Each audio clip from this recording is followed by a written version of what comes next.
Welcome back to the Jordan Syatt podcast. Before we dive into this very exciting episode, make sure you listen the whole way through. I have a quick announcement. If you're watching the video, you can see I'm sitting with my buddy, Mike Vicanti. Mike, you want to say hello? Hey, y'all.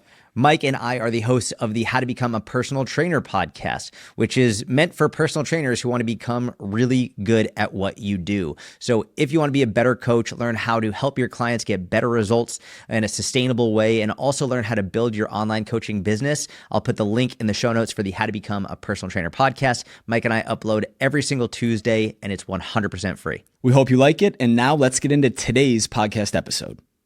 Today, I'm honored to introduce you to Luka Hocevar. Luka has been a coach for 21 years and is, without question, one of the most intelligent trainers I've ever met. The way he combines strength, speed, mobility, and conditioning into his program is, in my opinion, among the best in the world, and I don't say that lightly.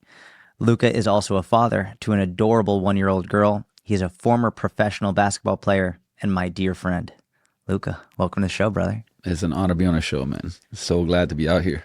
So before we dive into the fitness stuff and all the fun stuff, just give me some insight into who you are, where you're from, what was life like for you growing up, and how did you end up getting in the fitness industry? Loaded question, but a great one. It's interesting because growing up, when we kind of talked about this, I was born in 81, which is still former Yugoslavia before the war and the breakup and all that stuff.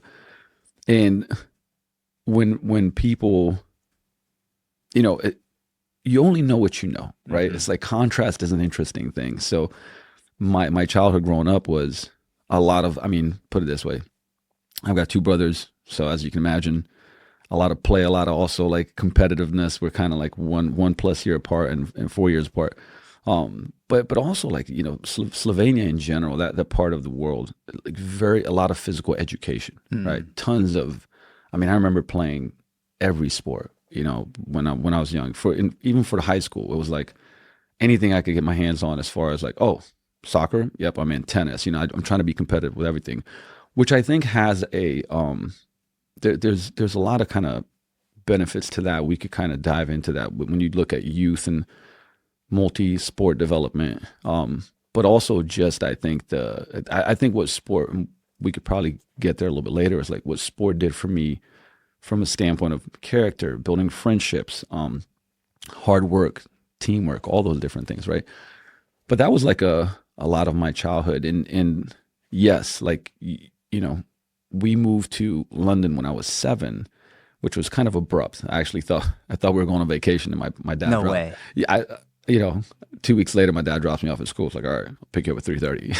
Really? Like English school. I'm like, Did you speak English or no? I knew how to say, I was like, my name is Luca. Yeah. Like table, chair. But you didn't know the No, language. it was very, you know how you remember, from 40 years ago, certain aspects of your life, right? So my first day in school in London, I remember sitting down and I'm just like, teacher's like, oh, this is Luca. I'm like, kind of know that. I'm like, hey. And she's talking. It's like, all right, we're going to write this essay. Now, I don't know how to, really write English a lot. So I'm sitting there at the desk and I'm just trying to copy everything from the person next to me. They're like kind of hiding it. And I'm just like, shit, like, I don't know what I'm doing. So it was very stressful. First day I got in a fight. It was one of those. Now, I adapted quickly. I spoke English in like 3 months fluently, right? Yeah. So when I look back, I'm like, all those things ended up being very good and positive, and it's like you adapt to stuff. But it created a contrast, right? Because I went from socialism, not a lot of different ethnicities, living in the country that I was in, to melting pot. London is basically kind of the New York of the UK, so. Meeting a lot of different people from different cultures, becoming friends. So it was very, very good, but it also created the contrast of, it's like, oh, look, capitalism, versus socialism. And to me, it was that when I look back, very valuable, because it's kind of like the best of both worlds, right? And then because I lived in London for 4 years, and we went back to Slovenia like right after the war. In the early 90s? Yes, it's like 91. Like literally, Slovenia, I would say in some ways was fortunate because the war there lasted really short. Yeah. And it's like longer in Croatia, Bosnia, which was where it was the worst.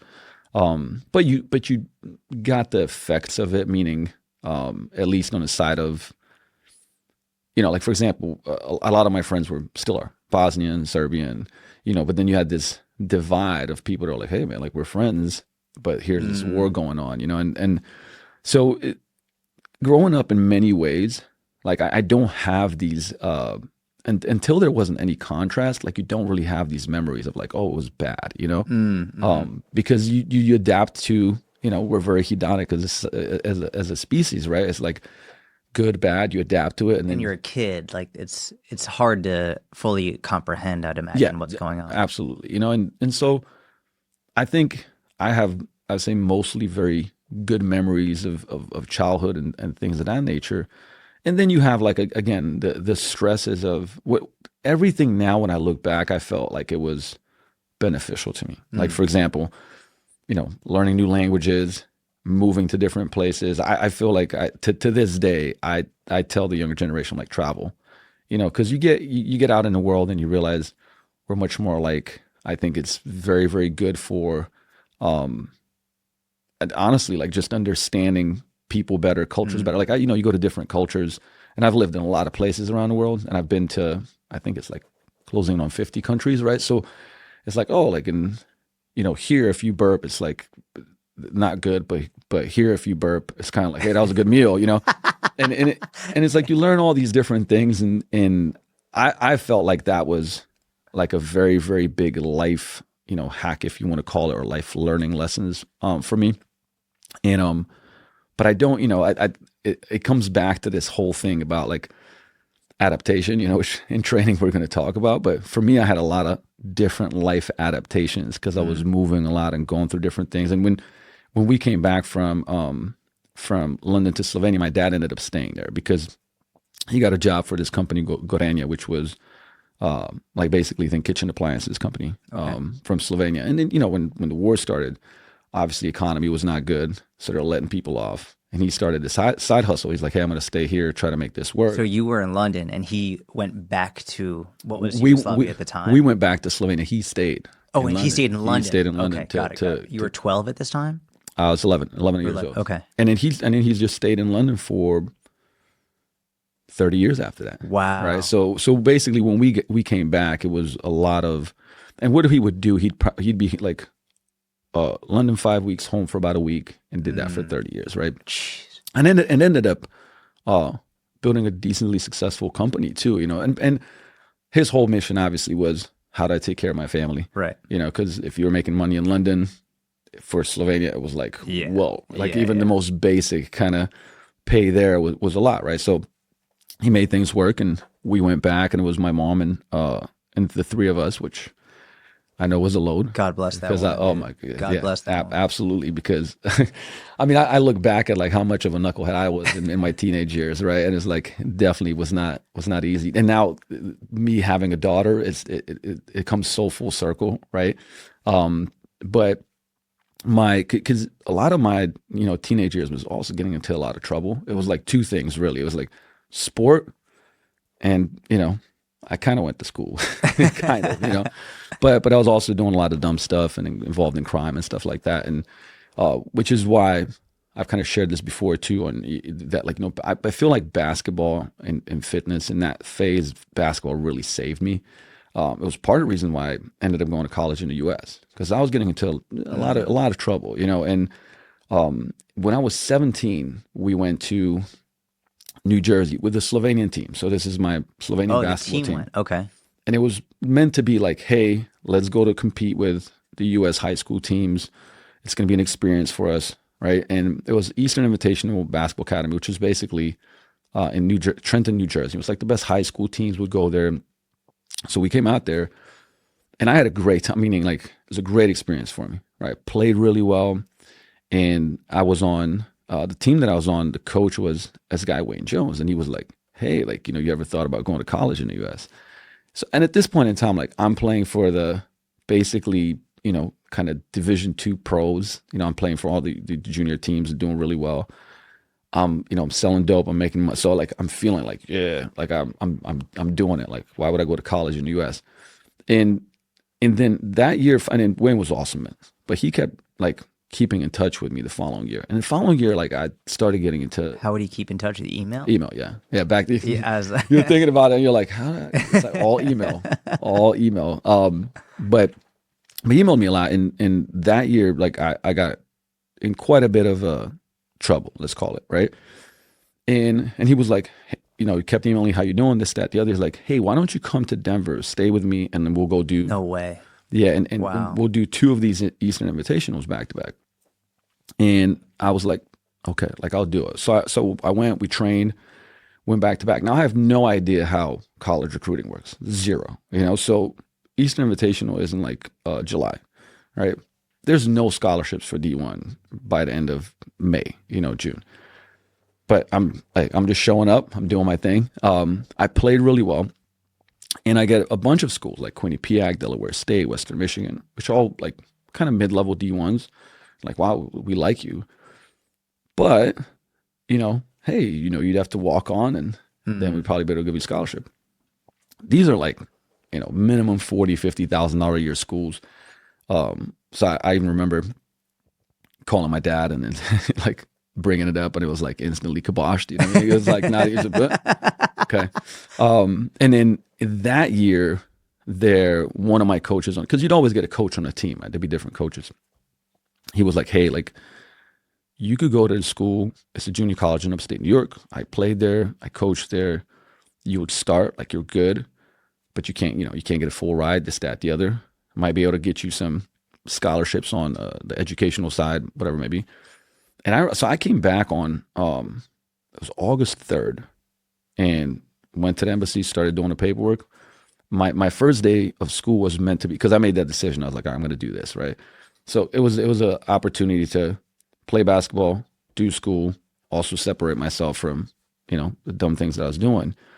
And my first day in the U.S. was going to be, and it was September 11th, 2001. So that was your first day? that was my first. That was the story. I get on a flight. Shut up. Yeah, dude. So we were supposed to land about 25, 30 minutes after the first tower got hit. So ended up, you know, flying in air outside of U.S. airspace. We're going to go back to Germany, but not enough fuel. So we ended up landing in Nova Scotia. And which I think there was like a Broadway show about it. But yes, dude, I've heard this story before. You were on that flight? I was one of the flights, because that was crazy. There was 100 like we landed in Nova Scotia. It's not a big airport, right? And it's like hundreds of, I think, couple hundred of planes like parked like cars essentially, right? And I mean that's a whole wild story there. Like I was on once we landed, we were on the plane for another 24 hours. So I think I broke the record for being on a plane. You didn't get off the plane for 24 hours? It was, after we landed. So it was, shut up. So basically we flew, so it's a 10 and a half, 11 hour flight. Yeah. But then we flew longer than that, right? To figure stuff out, and then landed in 24. I was on a flight for, let's call it like 40-ish, 40-ish hours. And then they would take certain planes and like, okay, these planes are going to high school. These planes are going to the stadium. We went to military camp, and then I stayed in a military camp for, I think it was like 7 days, then took the bus back to New York, you know, to the city. You're smelling the towers burnt. Yeah. I'm like, and I got like, I don't know, a couple 100 pounds of luggage, obviously, because I'm, you know, moving, right? Going through Manhattan, get to, you know, go to Greyhound, take the bus up to Binghamton, right? So that was my kind of story of what was my first day in America as a college student, right? Dear Lord, bro. And it was crazy. So that I've never been upgraded to first class, and I've been flying for forever, right? That time I get on a flight and they're like, we're completely full, and I'm like I'm going to college. Like I can't not get on this flight. Lady puts me in first class, and it was this is just like a kind of cool part of the story though. Is I get in first class, and so it was New York Fashion Week that week, right? Okay. So on that flight, it's just like, you know, I don't know if you remember Boris Becker, the tennis. Yeah. You had like Boris Becker's on the flight. There's like this famous, you know, there's all these famous musicians on the flight, all these Wall Street folks. Later on, this is kind of cool. So, out of all the times that I could have been upgraded to first class, this was the best because I was on a flight for 40 damn hours, right? So that's crazy. So a that college kid upgraded to first class. It was cool. It was definitely one of those like moments where I was like, all right, I'd rather that have happened than any time getting upgraded right now. Yeah. Right? But also, all those people, we hung out for, 40 hours on that flight. So when we went to the military camp, now you're hanging out with those folks in first class because you know them, the proximity part of it. And it's kind of like, hey, what do you do? I'm going to college to play basketball, this, that, the other. There's 3 Italian guys. And I'm like, hey, what do you guys do? It's like, we're in fashion. It's like everybody's got jean jackets, jeans on and stuff like that. I'm like, oh, what are you doing in fashion? I was like, the guy goes like, I own a clothing company. I said, which clothing company do you own? It's like Diesel Jeans. So the guy that owns Diesel Jeans is on a flight. I still have his card. Crazy story. Like after 3 days, they let us get out of the camp and go to town. And they didn't have basically money to pay back then. So I paid for everybody's, and by the way, like I'm not, I'm pretty broke, but I paid for everybody's lunch. And ended up paying me back, but it's like gave me the card. If you're gonna need anything, I still have like the card of and I was on an email list from all these Wall Street guys that are on that flight. I can still pull it up. It's in my Yahoo. It was like Lufthansa flight, 24678, whatever it was, right? And it was a stream, and like I'm like my first year in junior college getting emails like, come down to this party, in the city. I can't do it. Like I'm broke, plus I'm in school like doing basketball. So that was like a kind of wild first week of coming to the U.S. But then I played at Broome Community College for 2 years. Then I went to Southern Virginia and Virginia Airmont. I got a full ride there. Played there for 2 years, and then I went overseas to Ukraine. Actually, out of all the places, played there for this team called Himik, and then played for two teams in Slovenia. So that was my decently short basketball career, but in the grand scheme of things, I was one of those kids that the coaches were like, "You're the hardest working guy I've ever known, but you're probably not gonna make it." Like to my face, and I'm like, "Okay, is that a compliment?" But I lived with a chip on my shoulder a lot, and by the way, it's also how part of the story. I think I mentioned it to you yesterday. When we moved back to from London to Slovenia, my mom worked at the bank. So even before we moved to London, she worked at the bank, came back, started working at the bank again. And then her and her friend opened up a gym. And in Slovenia, you'd have these like physical education buildings. So there's this building called Partizan. So at the top floor, they'd rented out the small space. I don't know, I'm going to guess it was probably like 2,000 square feet, 2,500 square feet. But nice equipment, techno gym, squat racks, and like, it was. I mean, back then it was like the thing. And honestly, like if you're, I'm a pretty big equipment geek, you know what I mean. And even at my gym now, I have some old pieces of equipment that a lot of the older stuff was better than the new stuff. Yes, man. Like you know that, right? It's hard to get. That techno gym stuff was awesome, and part of it, so it's like I'm a scrawny kid, at like 13 years old, 14 years old. I'm training basketball a lot. I'm certainly not like, oh, you got to watch out for that guy. He's going to make it. No, so I was not that. And I would come to the gym and it was like, one, I would want to, get stronger and all that stuff, but I want to spend time with my mom too because she was working a lot. And I was very fortunate. So in that gym, out of proximity purposes, one of the top powerlifters in the country came there and trained because it was just close for him, had all this stuff. So he showed me how to, squat, bench, deadlift, but like great form, like, powerlifting techniques, how to get stronger. And, I started training. I started doing this stuff, working hard there. And then the other thing is at the bottom of that building was a little gymnastics studio. And in that gymnastics studio were two guys. And one of them was Aljaž Piga. Like we're talking about like, 5-time world champion, gold medalist in the straddle, so gymnastics. And they'd come up and they'd do stuff, and same thing, they'd be showing me things. So I got like, dear Lord, like national powerlifting champion, like best in the world gymnastics guys. But I took, what the gym gave me, and this is kind of like at that point in time, I didn't realize, what is happening there, because I'm training hard, I'm getting stronger. On a basketball court now, like, I can touch rim now all of a sudden, like, I put on like 5 pounds, I can bully people a little bit more. Now I'm a better player. So I look better, I'm a better player. And like, I think it's like this emotional anchor to the gym. It's like my mom was there, I was getting mentored, I was working hard. So there's all this kind of the cauldron of, behavior change happening. And I think I took that from there. Even if you ask me at like 15, 16, 17, 18 years old, what do you want to do? My answer would always be basketball, pro basketball. But in the background, I was reading Charlie Francis's Speed Trap when I was 15, 16 years old. I was Slovenia. In Slovenia, yeah. Anything I could get my hands on, I would get my hands on. How'd you get that book? So another kind of little bit of a wild story. My basketball coach was friends with this guy. His name was Srđan Đorđević. He was like one of the top track coaches, not just in Slovenia. So he trained Marilyn Adi for the last 5-6 years of her career. Brigitte Bukovic, who was silver medalist in Barcelona hurdles, and just, all the top track athletes. So around that, like, I saw a lot of the resources of, speed training. Again, the Hrshansky, Zetsiorsky stuff, because I was just like, how do I learn these things? How do I jump higher? I was even doing the dumb stuff. I don't know if you remember like Air Alert. Yeah. And the, Air Alert 1 and 2 and the plyo shoes that look like stilts, because I was so committed to this. Like, I want to be more athletic. I want to, there was obviously a gap in, like, I was seeking significance through like getting good at basketball.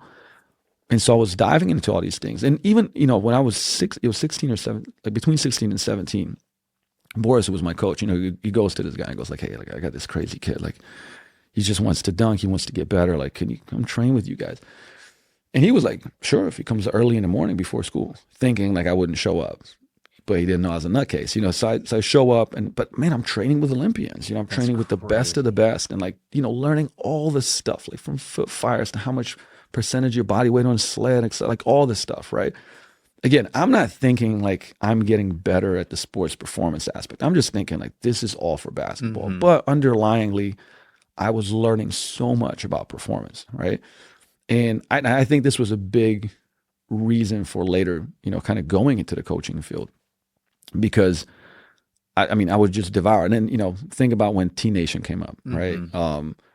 The moment Elite FTS, T Nation, all those came up, I would read for hours every night on that stuff, right? And again, it wasn't one of those things where it was like, I'm going to be a coach. And by the way, at that point in time in Slovenia, like personal training wasn't even a thing. Like you would not, like when I started a gym in Slovenia after I got done with my career, actually while I was still playing, you couldn't look at, a trainer and go like, man, look at that guy. It's like successful, great status, right? Like tons of money, like that didn't exist. Yeah. You were either, it was a side hustle, hobby, or you were a strength and conditioning coach, which still didn't mean that you made good money. Right. It was just, right? Like, so it wasn't something that you could look to and go, from a perspective of finances and career, I'm going to do that. But the feeling that I got, right? Like of when I trained myself, but also when I started training people, it was very fulfilling, being able to see people, like even in a session where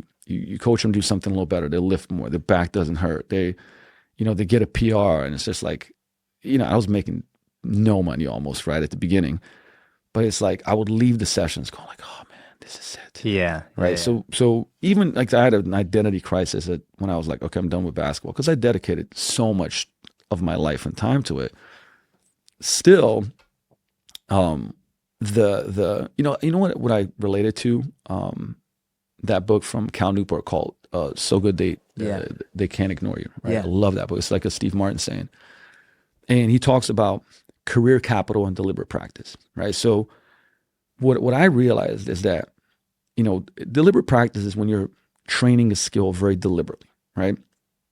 Like, this well, because you've done it a ton when you were doing powerlifting, and it's just like every rep crisp to the T, focused, right? And I was doing that with strength training and performance training. I was out on the track, I was listening to the best coaches, I was reading the books. I was putting in an insane amount of hours. So I was doing deliberate practice, and underlyingly below the basketball career, I was I was basically building a career in basic sports performance and fitness, right? And so by the time that I'm like, do I want to continue basketball, which I love, but if anybody has done pro sports at the level that, and you're not like the highest paid NBA player, I'm like, I'm not rich out of it. Like sometimes, I'd play for a team and you're doing 2-a-days and you're not getting paid. And it's like, man, it wears you out. And then my choice was like, okay, well, you got an offer here in Portugal, and then at that point in time, I got married. So, and I was doing long distance, which was really challenging. I was like, okay, do I tell my then wife, hey, stop doing what you're doing in the US, let's go to Portugal. And then we'll be there a year, hopefully, and then it's Germany. And it wasn't even about her. It was like, do I want to do that? Right. And it was very hard, but I was like, I don't want to do that. And the other thing I knew is I was like, I don't want to be good at something. I want to be like world-class elite, and it's like, I'm very good at basketball, meaning, if you compare me to the average person, but I mean, I squeezed the juice out of the orange, right? And like, could I have been better? Yeah, maybe, but like, I really did everything, and I made it to Nike Battlegrounds finals as a great street ball player and all that good stuff. I can do the whole like, hey, let me tell you about my past. But I was like, man, but I want to be like the best. I want there to be something I can continue to get better at and pursue. And that's what made me call it, and then you have that crisis of like, cause I started training people, even my last year of pro basketball, I was training people, but it's tough. Cause it's like, the identity of I'm a pro athlete, you walk around like, oh yeah, I play for this team. I was just coming from here. I did, 2004, I did NBA Summer Pro League and made it to the 2 free agent teams. And you have this stuff that you carry around like, me. Ego, it's ego. It's like, now you got to go from that to like, okay, like I'm working for my brother as a side hustle and I'm training people. I'm broke, I used to be a ball player though. Correct, exactly. And it's like, and you have this like, holy, and then when I decided to move to the US, and that was a big part was because I was married. My wife was living in Seattle and Renton. And it was like, all right, what makes the most sense? Like for her to come to Slovenia or me to come there. I speak the language. I was there in college, so on and so forth. So I go there and then scratch. I'm working out of LA Fitness, right? And my first 6 months, I'm living out of my mother-in-law's house bedroom, right? So it's like,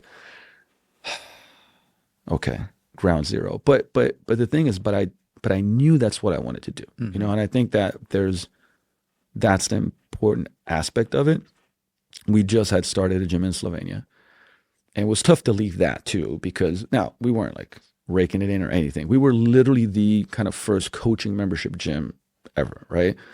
And still exists today. So I'm very, very proud of that. And I'll give shout out to my brother and Giga and Marco, like the guys that like built it up after I left. But it wasn't like one of those things where, like, ooh, I'm going to be making a ton of money, I should stay. But it was like, hey, I started this thing, built this thing. Now I got to start from scratch. But that's when I knew, all right, I want to do coaching and I want to have a gym. And I think a big part of the gym, well, people say like, why the gym? It's not we were talking about it for, breakfast, right? It's like, it's a tough business. And I mean, I think all small business is tough, but the gym business is a tough business. But there's something about the aspect of community camaraderie. And I think, that's why I wanted to tell that story when I was 13 years old. Like, that's what it did for me, right? Like, it really altered my life in a lot of ways, right? And like to me, it was like the locker room is the thing I remember, and the hard training with my team is what I remember more than the championships and the games, and right, like that part, like I said, like the sport gave me all of these character values, what you'd call eulogy values over resume values, right? And I'm like, man, that's why, like, I love the craft, and like I want to have a space where we develop, character and all these other things beyond like the body transformation, which obviously is important. And I'm a brick and mortar, like face-to-face guy. Like I just, I do stuff online now too, but to me, like walking in the gym every day, shaking hands, kissing babies and coach, like I love that. You're stuff, so good right? at it It's too. like, thank you, man. Like it's again, it gives me some, it's one of those things where it's like, I get from it. And like some people are like, man, when I do an hour of this, it exhausts me, right? There's stuff for me that I'm like, yeah, that exhausts me.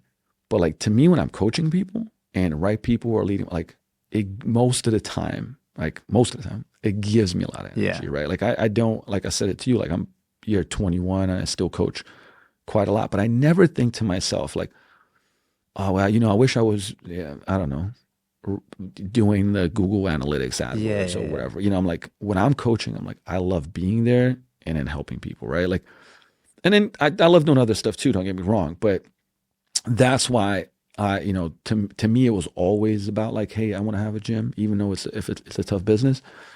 And that whole deliberate practice from when I was 13 years old, carried over to when I would say officially I was the first training session that I did was like, when I was 24 years old. Like, I was like, I'm training you, it's like, this is, and I was still playing pro ball and it would be like morning basketball practice, coach some sessions, go to my PM, lift, basketball practice. Like that was my day. But it was there that like all of this, I would say, developed to to kind of shoot off into this kind of side of the career, if that makes sense.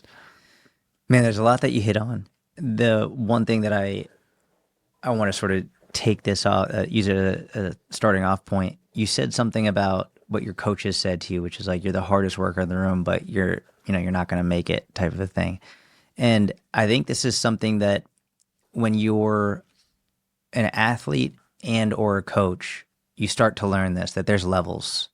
Like there's levels to performance, and like genetics matter. Oh yeah. Right. Like, and this is, I think for me, when I really started to internalize it was in jiu-jitsu.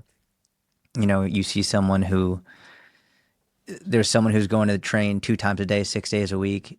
And there's someone else who's training hard, but not that hard. And they've just got it, dude. Like there's a saying in jiu-jitsu, like there's black belts and then there's black belts. And it's like, you might have the same belt, but one of you is infinitely better. There's a lot of NBA players, but Michael Jordan's name and LeBron's name for a reason. Like there's levels to it, even though they're all in the same organization. And I think as a coach, it can be difficult when you're working with clients who will be like, well, why don't I have the same results as so-and-so? Why don't I have the same results as them? And I think the first answer is almost always, well, like, look at how hard they've been working. They've been doing this for a long time, But also comparing yourself to other people is never, ever a good idea when it's like, well, why don't I have what they have? It's because you're not them. And I think what you highlighted is you found what brings you joy. You found what brings you fulfillment. You found what really matters to you. And when it comes to fitness and the everyday person, it's like, yeah, maybe you're not going to look like that person. Maybe you're not going to have the butt like that person or the pecs like that person or whatever, but finding what brings you joy and comparing yourself to yourself. Because as you said, you squeezed all the juice out of your orange. You squeezed it out. Like the amount of juice that your orange had, you had it, it was done. But you have a much bigger orange for coaching. You have a much bigger orange for performance that you can help others with. I think it's such an important lesson for people to take. It's like maybe someone else just they won the genetic lottery on that front. But number one, that doesn't mean you still can't get better and improve yourself. And also the lessons you learn in the process of improving yourself, even if you don't get to that level, doesn't mean it won't make you better and doesn't mean you can't carry it over to other things as well. Agreed. Does it...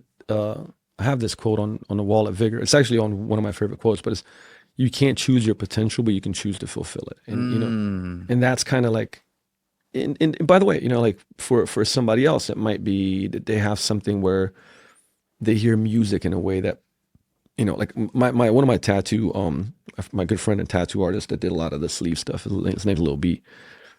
I mean, he's got something that, I mean, he just picked it up quickly. And don't get me wrong, like he put a lot of work in. But it's just something that he has a gift in that area. It's like I could probably practice longer and not get there, right? Just like, Stu McMillan says all the time, hey, like to be the fastest in the world, genetics get you in the pool, right? And then you got to do an incredible amount of work. But if you don't have the genetics, you're not even in the conversation, right? Like, yes. And it's, the joke is always somebody's like, oh, Luka, if you were 6'5", I'm like, who knows? But that's the thing. You can't change those things. And by the way, sometimes, think about all these different categories. Matter of fact, I'll bring up you know Joel Jameson, right? Like I love closer Joel. friend. I'm trying to get Joel's him on awesome. the podcast. Yeah. He's amazing, and I have his book. Yeah. legendary. here. I always say here, yeah. Ultimate MMA Conditioning. Yeah. I reference that book all the time. And I'm like, the name was not on point, but because it's just like the best conditioning book out there, correct, right? Yeah. But it's got Rich Franklin on the cover. Yeah. Exactly. But I mean, everybody references back to that book, and I've been really fortunate because me and Joel live close. We've been really close friends for a long time. Like we meet every Sunday, we train together, all that good stuff, right? Like, but even lately, you know, there's a ton of the research that shows when it comes to cardio, like, you know, your anaerobic capacity is very genetic, right? Mm-hmm. This was great about aerobic capacity because you can continue improving it for forever almost, right? But there's also like a ton of, you know, and he's an example. There's a ton of people that we know. You could do everything right and still have, like, for example, you know, blockage in your widowmaker. I mean, literally, like you're the healthiest person, eat right, do all the cardio, you're going to have to take statins. Yep. And you could go like, oh, what the hell? It's you know, not this fair. guy's smoking, this guy's doing this, that, and the other. And like his heart like is great. And, you know, comparison is the thief of joy, number one.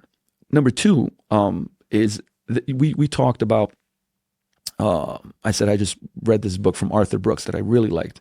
And it's like, you know, the 3 macronutrients of happiness, right? And enjoyment, satisfaction, and meaning. And I want to kind of stop on the satisfaction one, right? Because satisfaction is setting meaningful goals and then struggling and having pain to get there. That creates satisfaction. Mm-hmm. So I think what's really important there is that, like, it doesn't matter where you are. If you're improving, you know, Tony Robbins says it all the time, right? Progress equals happiness, right? Like, and I think there's truth to that. But now if I go, hey, like, I'm progressing, but I take my eye off of the fact that I'm getting better, and I look at, you know, Joe Schmo, and Joe Schmo has a 6-pack and he eats whatever he wants, you know, all these things, right? It's taken away from my focus on my satisfaction because I've, you know, improved all these different things.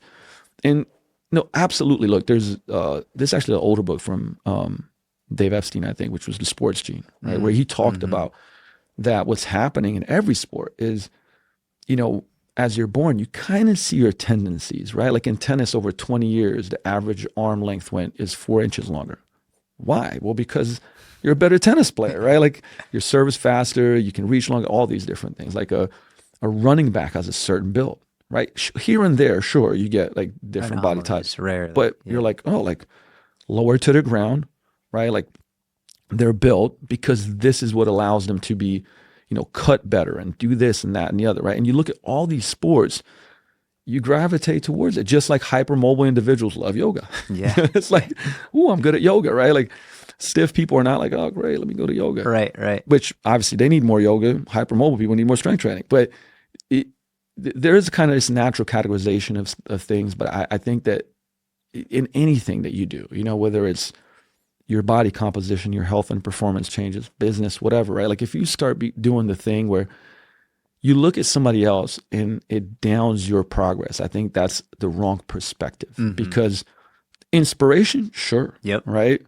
But if it's taking away from your, you know, drive or joy in that journey, I think it's not the right perspective. Yeah. And I think I literally just shared this, but it was like, you know, your perspective can be your prison or your passport. You know, you decide, right, how you use it. And I do think like the frames of how you look at things are so important, you know. And when it comes to training, like I mean, I'll geek out all day long about reps, sets, all that stuff, right? But you know this part that like the mindset is such a huge factor, right? To me, it's like I always tell clients when they come in, it's like, hey, there's 4 spokes to the wheel of moving your health, body, performance forward: training, nutrition, recovery, and mindset, right? If you want to simplify the bucketing of them, right? Yeah. But the way you approach, you know, obstacles and adversity and the perspectives you have around things are going to dictate your behavior. So it's like, it's easy to go like, well, give me the best program. I'm like, but what happens if your mindset is, you know, you got to work on that too. It's like there's the physical weight room, and there's the mental weight room. There's even emotional weight room, right? Like, are you working on all these things, or are you just like, let me just lift weights? Yeah. And fortunately or unfortunately, is just a factor that you have to address. And this is, by the way, this is part of the thing that I love about, coaching and training, is that like you're just an ultimate problem solver. Yes. And the thing is, a real coach, once the ego gets a little smaller, like, it took me probably the first 7, 8 years, 9 years before I kind of, because I was like, I know all this stuff, listen to me. I read Zetskorsky. I know what I'm doing. Correct. Yeah. Don't you know the vectors of force production? Like, what are you talking about? For real. But you get to that point where the communication, the psychology part, the behavior change part become more of a factor, right? Like, and that's why I'm always like, hey, get really good at motivational interviewing. Yes. Coactive coaching, get crucial conversations. Yes. Like, I could give you a ton of books on that, but you got to fill that bucket, because sure, the X's and O's, but if you can help a person, actually implement the X's and O's into their life, it's irrelevant. It means nothing. It means nothing. It's just like it's the same thing for you. How many times you tell something to somebody, like, I don't know, in lifting, like, yeah, I know. Okay, but you're not doing it. Like, to know and not to do is not to know. But if you're a coach, that's on you. Yes. Right? Like, yes. I want to help people trip over their own truth. So they're like, oh, I got it. I'm like, yes, you did. Yeah. You got it, not me. Because if that's what helps them transform, I did my job, right? Like, so mindset and perspective are a big, I would say, component of that. And like, I think some of the things that I was saying, when somebody tells you can't do something, you can take that and you can use that as fuel. I do think that fuel can't go on forever. Because I've had a chip on my shoulder for forever, and I use that, right? And I think there's a right time to do it. Absolutely, right? Revenge body, this, that, like all that stuff, right? Like everybody's been there to a point, but I do feel like, that kind of juices out. It's like a very, very, it's like what they call, it's like a dirty fuel or whatever. You can't use it for long periods of time. I don't think it's good for your heart or your soul. No, I think it's great for productivity. It is. It's great, like, to use anger and resentment as like to fuel like business growth and to fuel like your performance in some cases. But over the long term, actually, I have zero evidence to support this, but I believe that like it's bad for your heart. It's bad for your soul. I agree. Actually, oh man, so I don't want to say the wrong stats, but I there is a bunch of research actually out on this, as far as like, if you approach life that way, because the stress part, yes, right? Exactly. Like, who have you ever read stuff from Debbie Ford? No. Oh man, like Why Good People Do Bad Things, The Dark Side of the Light Chasers. Excellent. I actually did a bunch of work on, becoming a shadow coach. And Debbie Ford's passed away, but like I've reread her books a lot.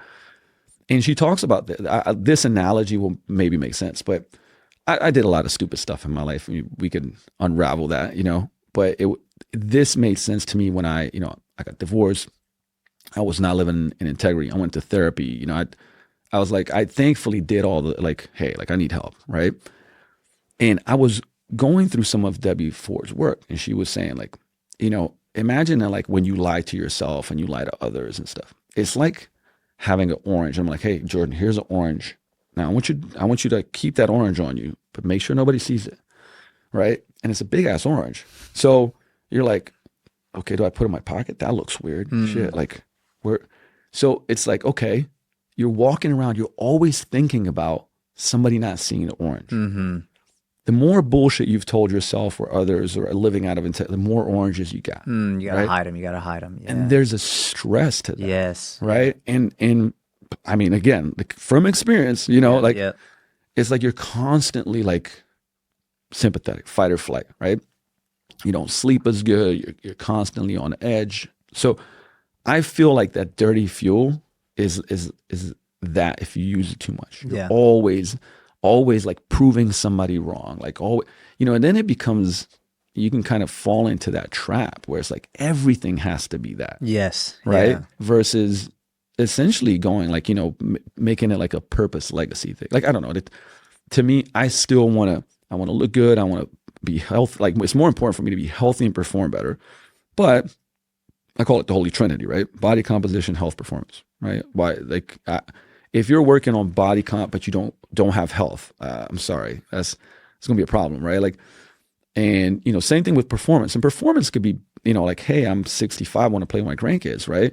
But it's like if the grandkid's going to run up to me and jump on me and I'm like, I'm going to blow my back out, you don't care if like you look pretty damn lean, right? Yeah, correct. So you want to have all those three. And to me, it's like the difference is when I'm like, I want to be a great example for my daughter. Like I want my audio to match my video. What I say and what you see are the same thing, That's a much better fuel, right? Than I'm fucking prove this person wrong. Like you can't, Now, again, I do think that for periods of time, sometimes you need that and it's okay. It's much better, put it this way, it's much better to take that and put it towards something productive and good than to take it and now all of a sudden you're off the Richter and you're drinking alcohol and, you're, whatever it may be, right? Like, so even that kind of those negative kind of energies, you can take them to a positive direction or negative direction, right? But all these things I feel matter because I have over the course of 21 years, I've had thousands and thousands of conversations with people where it's like, hey, why are you here? What's going on? Like you talk to clients and you unravel what's going on and you try to ask them the right questions and guide them so that, certain things click and now their behaviors change, right? And that's kind of our job, right? Because, again, in the grand scheme of things, if you become a client and you're like, hey, I want to get stronger. If you train for a year, is it really going to make a world of difference if you do 6 reps or 8 reps? Not really, right? And as much as I'm like, please, let's talk about, training, but I'm like, if you keep showing up for the whole year and you put in a great effort and you stay consistent, like you're going to get stronger, you're going to build muscle at 6 or at 8 reps. Yeah. Right. Or if you do linear or undulate, it's yes. And you could say this is better, right? Like, but the big picture is, can I help you to get consistent with these things? Yes. Right. Like, correct. And I think we lose kind of that, and again, I will raise my hand. I'm like one of the geekiest people, like when it comes to like the science of all this stuff. Right. But the big picture is the way we help somebody change your life is that at the end of the year, you go like, oh, wow, like you got like 184 workouts this year, Yes. Oh, you went for a walk like on 302 days. I guarantee your life's different. Even if I don't look at your like actual program, right? Yep. And yes, you could probably go like, well, you could have got a lot more out of this. You could have got a lot more out of that. But the truth is, if you got somebody and help somebody to do that, you're changing lives. Yeah. Right. Like, and I completely agree. And it's one of the things I love about you because I think you and I are very similar. Even, I was showing my wife your Instagram before you came and she was like, you guys train the same way. Like you guys move the same way. And then just from all the conversations we've had and what I've seen and heard from you, like we have very similar beliefs and we've read the same books. We know all the same periodization models and we nerd out over this stuff. But there are, as you know, you have to meet the client where they're at. Yeah. And for the vast majority of people, we don't have an over-exercising epidemic. We've got an epidemic of people who aren't exercising, people who aren't taking care of their health. So for them, I would say for this population, we are behavior change coaches. Like we need to change your behavior to get you to be exercising consistently. Once you get someone to the point where they've locked in, it is now a part of their life. Now you want to talk about 6 to 8 reps, the differences that we can have? Yeah, absolutely. Now you want to go from more of like a beginner to like a high intermediate to an advanced? Yeah, now let's talk about it. Now let's talk about the differences and the nuances here. Now it makes sense. But if you're not training a few times a week for years, at least like minimum, it just doesn't fucking matter. No. It doesn't. I completely agree. The thing about that too is I think and by the way, for coaches and for people getting into it, I think sometimes you have to be careful because there's so much information. You're just getting blasted by it, right? And then you can start thinking about, like, oh, is the thing that I'm doing like not the right thing? For example, like you go in and you're like, all right, I'm going to do a goblet squat and a TRX row and I'll do a static lunge and a push up. But then you see somebody going like, these exercises are better. You can't really load a goblet squat, And then you go, okay, so I should be doing a back squat, and you go in a back squat and you're like, feel off, and you tweak your back and you don't come back for 2 weeks. And you're like, I don't know if this, right? Like that I see this happening a lot, by the way, right? A lot. And because what I started doing is just, I don't take anybody's word, and I say it in the best ways, right? Somebody will come in and go like, I've been training for years. I'm like, where would you put yourself? Beginner, intermediate? Oh, definitely intermediate. Like, okay, cool. So, I'm like, all right, let's do dynamic warm-ups. Let's do it. And the dynamic warm-ups. Man, okay, like this is hard. I'm like, this is the warm-up. Okay. And it's like, but I'm like, I thought you're an intermediate, but then like, all right, well, we're going to test some things out. This is not going to be your regular workout. We're just going to, and you put them through basic things. And it's just like, wow, it's the hardest thing I've ever done. And because I can't assume, what the person does by themselves, what intensity you're training with. And obviously like a beginner, like I'm not going to try to cook them and be like, look, this is intensity. But my point to that is that like, really good training doesn't usually look like anything insane.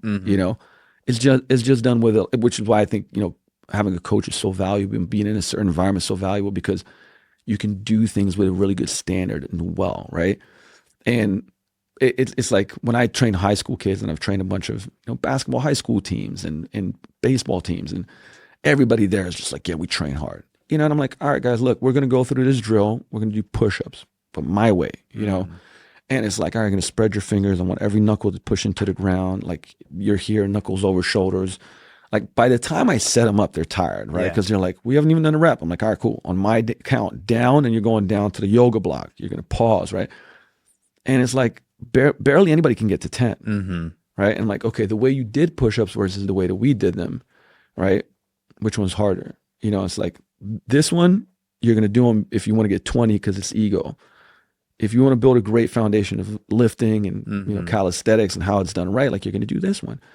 You want to get the best results, you're going to do this one, right? If you can just drop the ego. So I think that the base is done exceptionally well, and even for a coach, if you've learned a ton, what happens, right? I have like a number of newer coaches right now that like will be like, oh man, my clients are bored with the programs. I'm like, are they, or are you bored with writing the program, right? Because I'm like, give me some feedback on why you think they're bored with the programs. Well, like I was like, oh, you have written this. Yes. Right? Because a lot of people that are coming in, they're doing a trap or a deadlift and a goblet squat. Dumbbell rows. And it's like over and over and over again. So now it's like, see new YouTube. By the way, we can talk about like novelty. I don't think it's wrong whatsoever, right? I think there's a place for it. I think some people need more of it. But it's like usually it's not the person, right? It's the coach is just doing so much of the same stuff. It's like, let me find some cool stuff, right?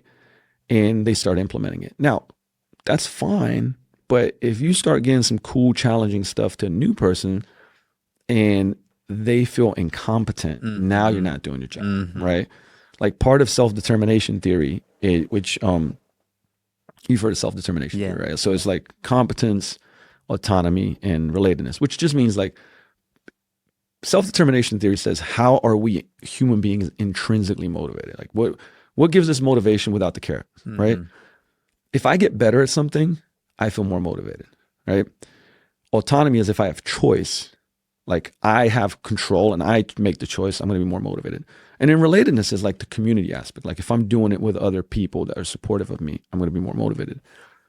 If I can get somebody in a session and help them improve and give them competence, you did a little more weight, you did a better rep. I just videoed your kettlebell swing and like, look at it here, look at how much you improved, right? They're like, wow, like I'm getting better, competence. So now we're stacking self-esteem because that person is going to leave and be like, wow, I had like 5-6 wins this training session, right? Nothing crazy, basics, right? But you can show them back that they did better. Or even it might be like, how many people come in, you do overhead flexion test and they get to here. And then you roll the lats, you do breathing drills, you do an actual overhead flexion test, thoracic windmills with exhalation, and you go back and they're like, so I just got you what I call a result in advance, right? Yeah. And yeah, it's not going to stick. But what I'm showing you is that like, I can help you get better. And you're now getting that way. Like, you're like, I already got better. I got 10 more degrees from doing these drills. More self-esteem is like a snowball, right? So then they come back the next session and they're like, okay, I can take on a little more. I can do a little bit more. And that's the mission. And that's hard to do if you insert too hard of a thing, constantly changing it. Absolutely. Right. The thing that I love about what you just explained that I think a lot of coaches overlook, when you can give them a win in advance, as you said, which I love, a lot of people go into exercise, working out early on, thinking their body's broken. They think that they're not ever going to be able to achieve success, whether it's because they put that in their head themselves or often more likely someone put it in their head for them. Maybe they've tried other programs. It's never worked. It's never stuck. Maybe they've had injuries. Who knows what it is? There's something for everybody. But when you can give them that win in advance and say, you're not broken. We just need to do a couple of drills. Look, you're already winning. You already improved your range by 10 degrees. Like, look, one of my favorite things to do. I would do this all the time when I would coach people in person. It was mainly women who didn't think they were strong enough and they didn't think they could get strong. And there's one story in particular where this woman was like, she was really nervous to come into the gym. She was absolutely petrified. And I was like, I wanted to give her as much confidence as I could as quickly as possible. And I took her to the corner of the gym because she didn't want to be in front of all these people. I just brought a kettlebell over there and I was like, how much do you think you could lift? Like 100 pounds? She's like, there's no way I can lift 100 pounds. I was like, by the end of this session, you're going to be lifting 100 pounds. I promise you. And so I started off with just kettlebell deadlifts and I didn't tell her the weight. I didn't say, I'm not telling you the weight. I'm just like, yeah, just lift this up, do it like this, boom, boom, boom. Within 15 minutes, I was like, hey, that was a 100-pound kettlebell. And she looked and she starts crying and she got so excited. And it's like within minutes, it's like you had that strength all along. I didn't do anything special, but it's these wins in advance. If you can stack them up very quickly, then you will have someone on your hands who becomes addicted to this. And they love to, their body isn't broken, their mind isn't broken, their soul isn't broken. They just need a little bit of help and confidence to understand, I can do this. I think a lot of coaches are way, to your point with the programs, they write, I don't know, 15, 20, 40 programs a week, whatever it is. And they wrote dumbbell rows 15, 20, 40 times. So they get bored of it. And then they think, oh, my clients are bored of it. You don't realize your client still isn't confident with dumbbell rows. They still are insecure if they're doing them properly. And now you're going to change it and give them like a more advanced variation because you're bored of it, because you just assume they're bored. When in reality, no, they actually were enjoying it. I think a lot of coaches are quick to, we do this in relationships in all aspects of life, but we project our own feelings onto other people. All the time. Yeah, yeah. And it's, back to the perspective part, right? So, for example, and like we have a system, right? At the gym, we write 4-week programs, but not because 4-week programs are the Bible. It's because we need a system. Yes. I have a lot of coaches and stuff like that, right? But I remember a couple of my clients that started with me, and one of them is a married couple. It's actually the doctor that I was telling you about, right? And he had done some personal training before. She hadn't. But when we started training together, the program that I ran with them first was the same program for 12 weeks. And here's when I knew when to change it. Like when Rose was like, hey, are we going to change the program up? I was like, I was tired. But here's the thing. For 12 weeks, they made progress every week, right? So it's like, why, when we talk about squeezing the juice out of the orange, if the person is perfectly fine with it and I can continue to get progress, like, because people are like, this is great. I'm getting better. They're excited about getting better, right? And I think that's such an important aspect. But getting better could be, I feel no pain doing this exercise, right? Not even like I'm lifting more weight. It's like, this feels way better. Oh my God, I get more range of motion. Like I feel more powerful, whatever it may, like there's a lot of different things it could be, right? But I think that we've kind of, lost that thing. Like we have to do this. Now, I agree. If you have a business, if you have a system for others that you have to teach, there has to be, I would say, some templates essentially and some frameworks and things like that. But the picture for anybody that's listening is like, don't feel like you have to change it. Like my life right now, when it comes to training, I do programs for like months at a time, the same thing. Yep. Part of it is because I'm so, I got so much stuff going on, family. But the other thing too is like, I keep making little progress. Yeah. And it's not linear, right? But this idea that if you do, I'm going to do a pendulum squat for 4 weeks and then that's it. Like I can't get better. I'm like, I did like 2025, I did 34 weeks of pendulum squats, right? and I hit my lifetime PR. Like it was like little by little, I kept getting better. And then I was like, I'm going to change it up now, right? but the premise is people are different psychologically, you know, and Christian Thibodeau had a great certification, you know, neurotyping, but it's like novelty seekers, right? People that like they do want to have more change. And I think at a higher level of coaching, and even like, you know, if you're listening to this and you recognize yourself as a person that it's like, I like new stuff, right? What I would do in programming is I call it like the 60-40, 70-30 rule for novelty seekers, where it's like we're still going to have things that we do all the time, but then there's always going to be something a little new. Yeah, I like that. But I still, you know, I still like, these are things I know that we're progressing. And here, I'm still looking for adaptation, but it's like maybe they want to work on their glutes more and their arms more, and we switch up the glute and arm exercise. We're still getting the stimulus we want, right? Fine. And it'll be fine. Because again, going back to this thing, and I know that I'm saying there's nuances here, right? But like, remember, zoom out. The goal for you is to continue to come back. That's the most important thing, right? And I can't tell you how many times, you know, somebody that was a big novelty seeker, for the first year, you know, we're adding all these things. And then they got really, you know, they were consistent. They got really good results. And then they go like, you know, I want to try some more challenging things. And I'm like, hey, I think it would be better if we stay really, you know, strict with what we're doing for like these 4 to 6 week periods. And they're like, okay, right? Because they're bought in. Yeah. They've seen the change. They've seen the progress. And, you know, I've had people that end up going, you know, I want to try out a powerlifting competition. I don't want to be a powerlifter. I just want to see what I can do. Okay. You want to pick a date? You know, like let's do at least 12 weeks out, you know, if not more. They pick a date. And then we have a little bit more of a specific goal. But they've been training for years, you know. They've lost weight, their blood works better, they're stronger, they build muscle. And they're like, hey, I want to do a little bit more of that. I want to do a little bit more of this, right? And I think all of that is because of the votes that they're casting for their identity. You know, is what James Clear talks about. Like they've now done so much that they're like, I'm a fit person, I'm a strong person. And then from there you go like, you know, I do want to do, you know, these, crazier things. Like I want to jump on a 40-inch box. Cool.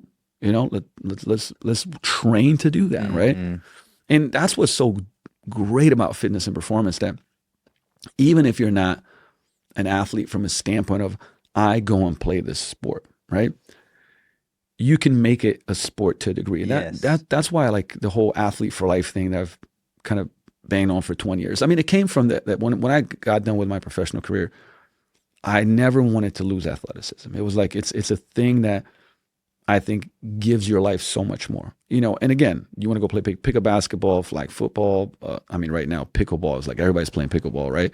You want to do jujitsu. You want to, you know, even like stuff, want to go on an 8-mile hike. Yes. You want to play with your kids. You want to, you know, if you don't, like I have seen in person, you know, dads that don't athletically train and go like, all right, I'm going to go play with the kids. I've seen it live, ACL tears, Achilles tears, you know, because the body just wasn't prepared for it.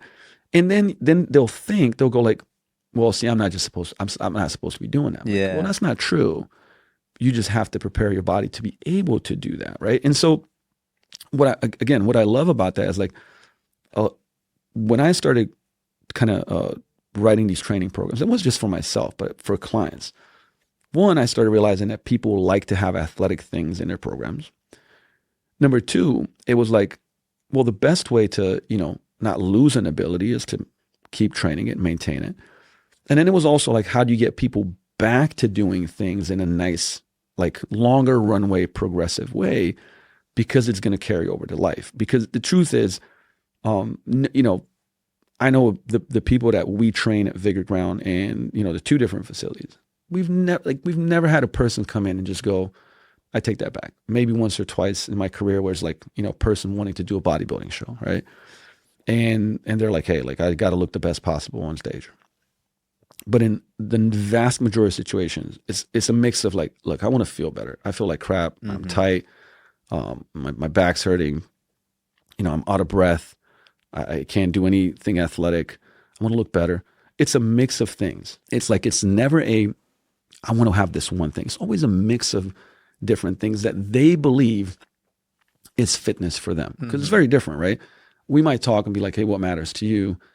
I'm sure there'll be a bunch of carryover, but you might be like, I don't care if I run it like, a 4.6 at 40 years old, right? Like, but a lot of you're going to be like, hey, I want to move well because like I hate when my shoulder hurts, my back hurts this. I hate feeling weak. I want to be strong. Now, what's strong? Somebody might be like, well, I want to trap bar deadlift 600. Somebody's like, I'm fine with 3. That gives me everything I need, right? And, same thing with, I train NFL guys, and I'm like, hey, like you're really strong. We just need to maintain that. We got to fill all these other buckets. It's like, you're not that strong. If we get your strength up, it's going to help everything else. And it's the same for any other, I will say, client. And you kind of bucket it. And, when I look at a training day, I really liked Mike Robertson's R7, which you probably know well. Yes. And I just give them a little different names now, right? Like R1 is release, R2 is reset, R3 is readiness. And what those 3 mean is like soft tissue work. Resets are kind of, we could get geeky about this, but it's 2 different things. Reset the nervous system, because most people that come in are pretty stressed out. At least like in our gym, they're coming from work, they're like high strung. I'm like, okay, look, we're going to do some positional breathing drills. Get your nervous system like calm down a little bit.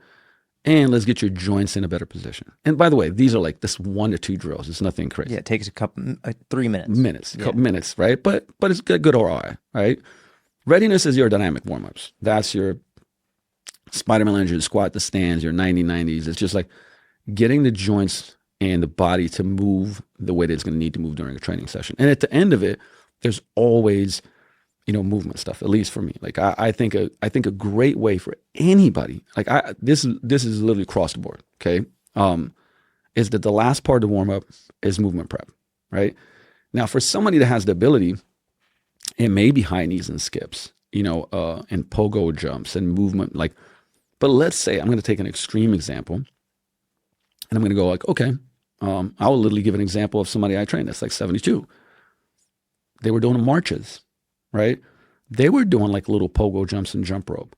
Now it starts like very like, what are you able to do? But the last 5-6 minutes is like all movement prep. And they end up being like these, the coaches would call them extensive plyometrics. It's like lower intensity plyometrics. But if you're doing that 3 days a week, it adds up. And those tissues now adapt and they get more tolerant to things like that. And then over time, even for somebody that's like in 50s, 60s, 70s, we increase the intensity a little bit more, right? And they're prepped for it now. They go a little bit harder. So the last part of warm-ups, right? We got the R1, 2, 3. Alan Cosgrove called it RAMP, which is range of motion, activation, movement prep, right? I mean, you're trying to get range of motion, activation, you get your core temperature up, and movement preparation. That's basically what a good warm-up does, right? Then, this is the part that I think a lot of programs don't have. R4 is reactive. And you could literally say, to me, the bucket is athleticism, power, plyometrics, speed, right? And again, this is one of those things that go like, well, but what if I have a client that just wants to move better and lose weight? And we're doing it, okay? Because it's the same thing as we have kids. It's like sometimes you put the medicine in a cookie, right? That's one thing. But the other thing is like, I have yet to find a person that whatever their goal is, and I'm like, hey, here's this med ball. I want you to smash the shit out of it into the wall. It's like they do a couple reps and I'm like, oh, this is fun. Like they people like, I think there's something, I would say in our nervous system too, is like as a kid, as you play, that when you start doing stuff, it brings it out. Best example of this is like when we do a lot of time in our classes, part of the warm up might be like shoulder or knee tap game, right? So now they're moving around as I'm just trying to tap your shoulder or knee. So you have to react to it, right? When you do that, and I step back and I look at the class, everybody's having a good time. Everybody, even if you're losing, right? Per se, people are smiling. When we do crawl drills, like same thing. You're in a crawl position. You're trying to tap somebody's shoulder, right? Because it's almost like they're kids again. They're playing. Right? They're playing. It's it's a nervous system thing. You need to make playing great again. Correct. Absolutely. That's a great point. But it's like, how do you put that into your programs? By the way, this is warm up stuff. Where if we have groups, I do that all the time, right? Where I'm like, turn around, face the wall, I say, go find a tennis. I'm like, they turn around, I throw a tennis ball, they run to the tennis ball, grab the tennis ball, or lateral slides.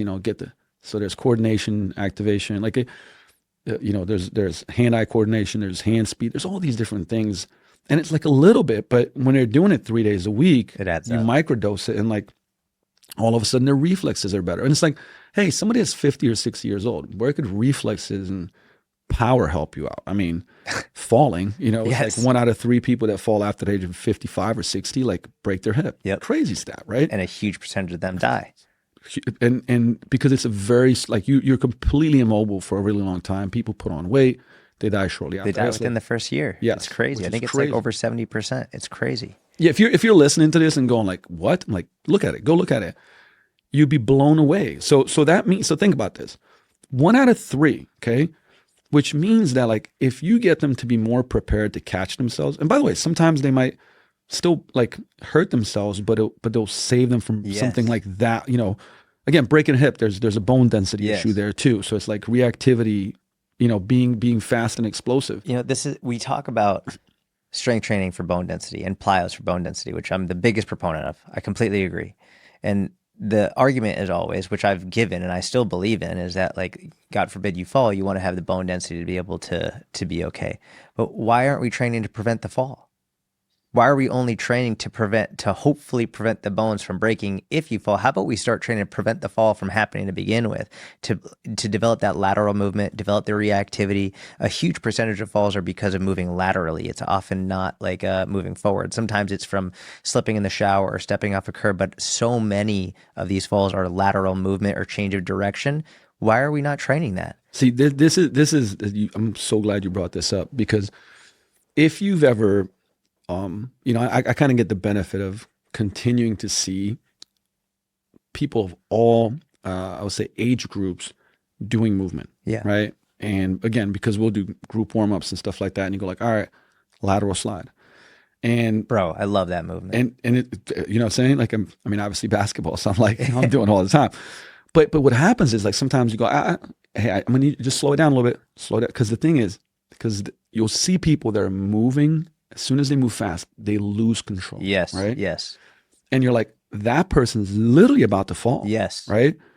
So now you can see in the real world, if that person, somebody bumps them and they fall, laterally step off of maybe a little edge that they didn't expect, they're going to be in trouble. Yep. But what happens is if we train this, okay, and look, I give you tons of examples how to train. How do you slow a movement down? Put a band around their hips, Yeah. Yep. So they still have to be explosive, but now we're controlling the speed. And over time, we take the band away and they add that, right? Like we have a progression model for it.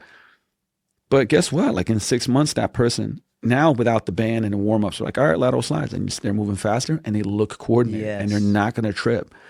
And that's the thing that like people are like, sure, we bucket it and we call it train like an athlete. But the truth is we're just giving them these abilities, right, that they're going to need in life. And it was like, I think it was Galpin had a nice little kind of circle, like 9 physiological kind of capabilities, right? And it's like you have speed, you have skill, speed, power, maximum strength, hypertrophy. You have maximal anaerobic endurance, you have aerobic endurance, right? Like you have all these different aspects. And then you have, by the way, then you have coordination, then you have agility, right? Change of direction. And like you start putting all those, you have mobility, right? And you put all those things, like all those things, like if you really are missing, some of them, you're going to struggle in certain areas. Now, do you have to be, in an outlier? No, no, you don't, but It's be good enough. good enough. It's like good enough to be dangerous type of Yes. situation, right? And this is what, like, same thing we talked about yesterday. Like my philosophy now, is to be more of a decathlete of life, and if you look at, by the way, correct me if I'm wrong here, but it's somewhere like the Olympic gold medalist and decathlete ran about a 10:20-ish in 100 meters, which is insane. That's like, it's insanely insane, fast. right? Yeah. But they wouldn't rank, top 50, 100, whatever it may be in the actual 100-meter sprint, right? They're never going to get a medal. But that's like incredible. So my philosophy, and again, I always listen to, like, I work backwards, right? Because it's like, what does the client want? Okay. I will also say this though, a lot of times the client doesn't believe that they can achieve certain Correct. things. So I take that into account. And first we try to get them to what they say. And then it's like, hey, look, we can do way more, right? And they're like, oh my God, yes, I believe that now. So I always take that with a grain of salt. But my point is that, you know, this idea that like you're pretty damn strong, you're pretty damn mobile, you're pretty damn conditioned, you got a good chunk of muscle, right? Like you have the agility and reaction times. And you know, how much do you want to scale that? It depends. I mean, more the client has the answer to that, right? Like, because if somebody comes to me and says like, hey, like I want to be like in the top 5% of, by the way, which, you know, you can get the data what that is, but like top 5% of people to do all these things. Okay. You know, this is going to take more work and so on and so forth. But to me, I think my job is to get everybody to a certain standard of these things, right? Like if you do no conditioning, I've done you a disservice. Yeah. Right? Like you're unfit because, well, that transfers to health, but it also transfers to performance. If, you know, I haven't built your strength up, well, that's a problem, right? And same thing with like, if we do no power training, no agility training, I've done you a disservice. So to me, you know, going back to that kind of R7, right? R4 is reactive. And if you want to dive into like more nuances of actual like training days, I'd love to go in there. But I'm going to have questions about that, yeah. Yeah, it you know, but I'll say like, I'll give you an example, R4, like a lower and upper body drill, right? And like maybe it's a box jump because again, there's not as much deceleration, and they go straight to a med ball wall throw, right? They're doing 3 sets of 5 on each one. Boom, now we go into R5, which is our resistance, which is strength training.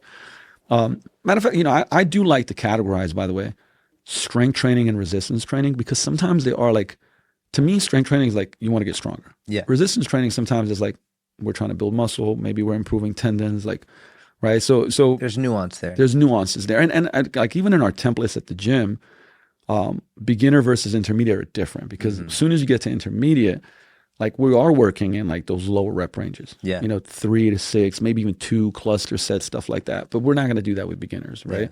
Yeah. And see, that's more strength training in my category. And so then you have R6, which is resilience, which is your conditioning, and then R7 is recovery.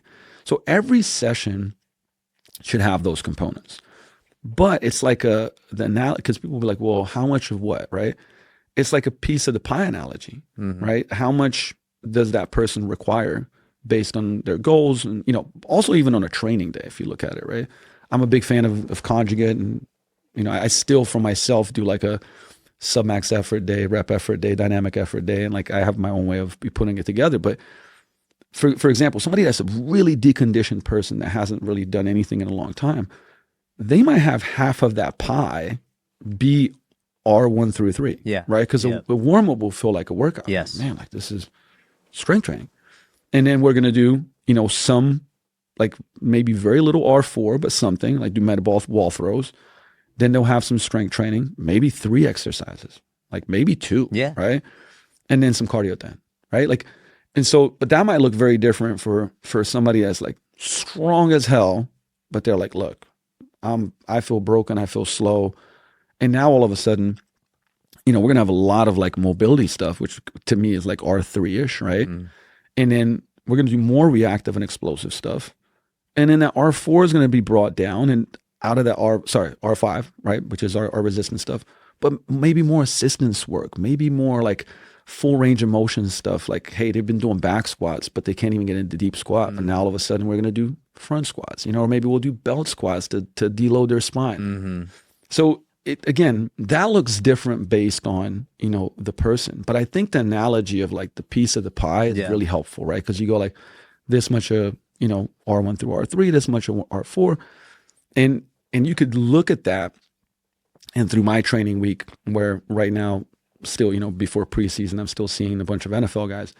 You look at the piece of the pie for one of them, that's like, for example, a right tackle. And even there, and then somebody that's like a wide receiver is going to look different. Then you got, you know, Susie that's like, I want to get strong, but like I'm stiff. Okay, different piece of the pie. Yes. You just look at all these, it's like they all are getting looked through the lens of let's have all these things in there. Yeah. But how much of each one's going to change? I think when people hear this pie, they often assume every piece of the pie is the same size, right? Because you open a pizza pie and it's like, okay, well they better all be the same fucking size. 'Cause, like, I Otherwise want it's it to be weird. equal. But like in training, it's not always, every piece of the pie isn't always going to stay the same size. It's not an equal pie. It depends on what you need as the individual and where you are. I think professional athletes are probably the easiest to explain this, because in season, off season, what that individual athlete needs to develop for their specific weaknesses. But this applies to the everyday average person who you're trying to get better. Even for me right now, the biggest part of my pie is my mobility, because I'm putting so much time and effort into my splits. My strength is probably my lowest part of my pie, realistic, because I spent over a decade getting to a level of strength that is completely and utterly unnecessary for health. And it was necessary for my performance. It was necessary for my goals at the time. Now I can sort of take it pretty damn easy with my strength and essentially always maintain a level of strength that is superior to what is actually necessary. And it doesn't take a lot for me to get any of it back. See, that was going to be my question for you too, because how much does it really take for you to maintain a pretty high level of strength? Very little. I do the programs that I write. So for the Inner Circle, I have a 2-day week program, 3-day week program, 4-day week program, and I do new ones every month. So I do the same 4-week cycles like you do. I have some specialization programs that are a little bit longer. My split programs are actually a little bit longer, but strength programs 4 times a week. 4 weeks per program, and it's 2, 3, or 4. I do the 3 times a week program, but I spread it out over about a 10 or 12-day window. So I do push-pull legs, and it's not in 7 days. I do it in 10 or 12 days. Mm-hmm. And bro, like I'm not pushing an RPE 9. Like I might pick one move a day where I push it like that hard. Maybe it's on the pull day, it might be my chin-ups. I'll push like one set to like a really hard RPE, maybe to failure. On my push day, I'll pick one movement that'll go hard. And with legs, I'm not really going that hard just because my split workouts fucking destroy my legs already. But in order, like, I can always deadlift 405. I could wake up at 2 a.m. and deadlift. It's like, that's way more than I need.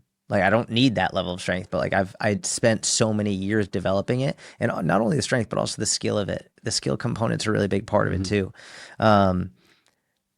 So I think what's important for people to remember is, number one, every piece of the pie is not equal.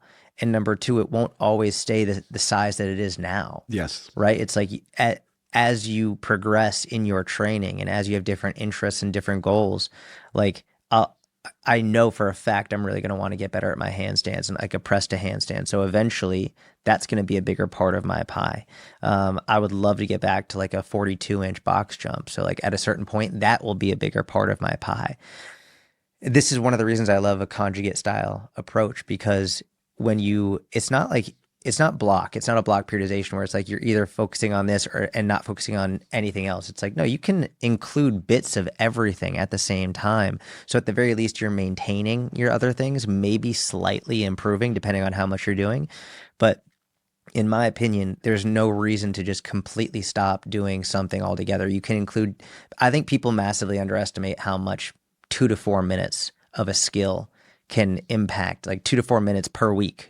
Or per session can dramatically, at the very least, maintain the skill. And if you're a beginner, still really improve that skill. Like you're talking about in movement prep, like you have someone doing lateral movement, it's less than 2 to 4 minutes. You're not doing that for 2 to 4 minutes straight. You do a couple of sets. The total time might be 90 seconds, but you do that 2, 3, 4 times a week. All of a sudden, like, oh wow, they can move laterally confidently, athletically. That makes a huge difference in their overall life. Yes, of course, as they get better, you need to add more challenges so that they can adapt to it. But having a small amount of something in your day-to-day programming a couple times a week makes a dramatic difference. It's huge. And the microdosing aspect of it is I think really beneficial, right? Because how do we, I think that a lot of folks end up going like, well, you're only going to do this much. Why even do it? Mm-hmm. And it's like, actually, that's plenty. It's plenty. And if you are showing up to the gym 3 to 4 days a week, because like warm-ups, for example, right? Even on my cardio days, I do the same warm-up, right? Mm-hmm. I'm going to work on the stuff I need to work on. So if you got a client doing that, I mean, think about it. Let's say they train 46 weeks out of the year, right? Like, let's say you're missing some stuff, you're sick, this, that, the other. 46 times 3. Mm-hmm. Think 150 times for like 3 minutes. Mm-hmm. 500 minutes of work in a year on a skill, right? Like, and let's call it like lateral movement. You're still going to do it in your training. I'm just saying, just warm up, right? Yeah. You're going to get 500 minutes of a thing. It's insane. You're going to be better at it, right? Like, you're going to be, again, good enough to be dangerous in that scenario. And this is the other thing too, you know, like, I think there was a really big scare for people when it, like, for example, it's like, if you do too much cardio, you get weak type of shit, you know, like this craziness, right? Yeah. Or it's like, well, you can't do this training with this training. Now, look, are there better ways, like, to organize, whether you want to go to Charlie Francis, you know, high, low, or I've always loved, you know, Joel's kind of like, if you look at it, blue, green, red, right? So which is easy. Like, blue is a recovery day, green's like medium on an RPE intensity volume scale, and like red's your hardest days, right? Yeah. For most people, I mean, even pro athletes, but let alone general population, right? Like, you shouldn't have more than 2 red days a week, right? Like, depending on how much you train, it might be like, you know, if you train 6 days a week because you're adding cardio and stuff, it might be something like green, red, blue, right? Like, or it might just be like, you know, a red, a green, a red, if you do a 3-day a week, which is kind of what I do now, right? Like, and think about, like, when people go like, well, what would make a workout? Because I want to give examples. I think sometimes when you talk, it's like examples are better.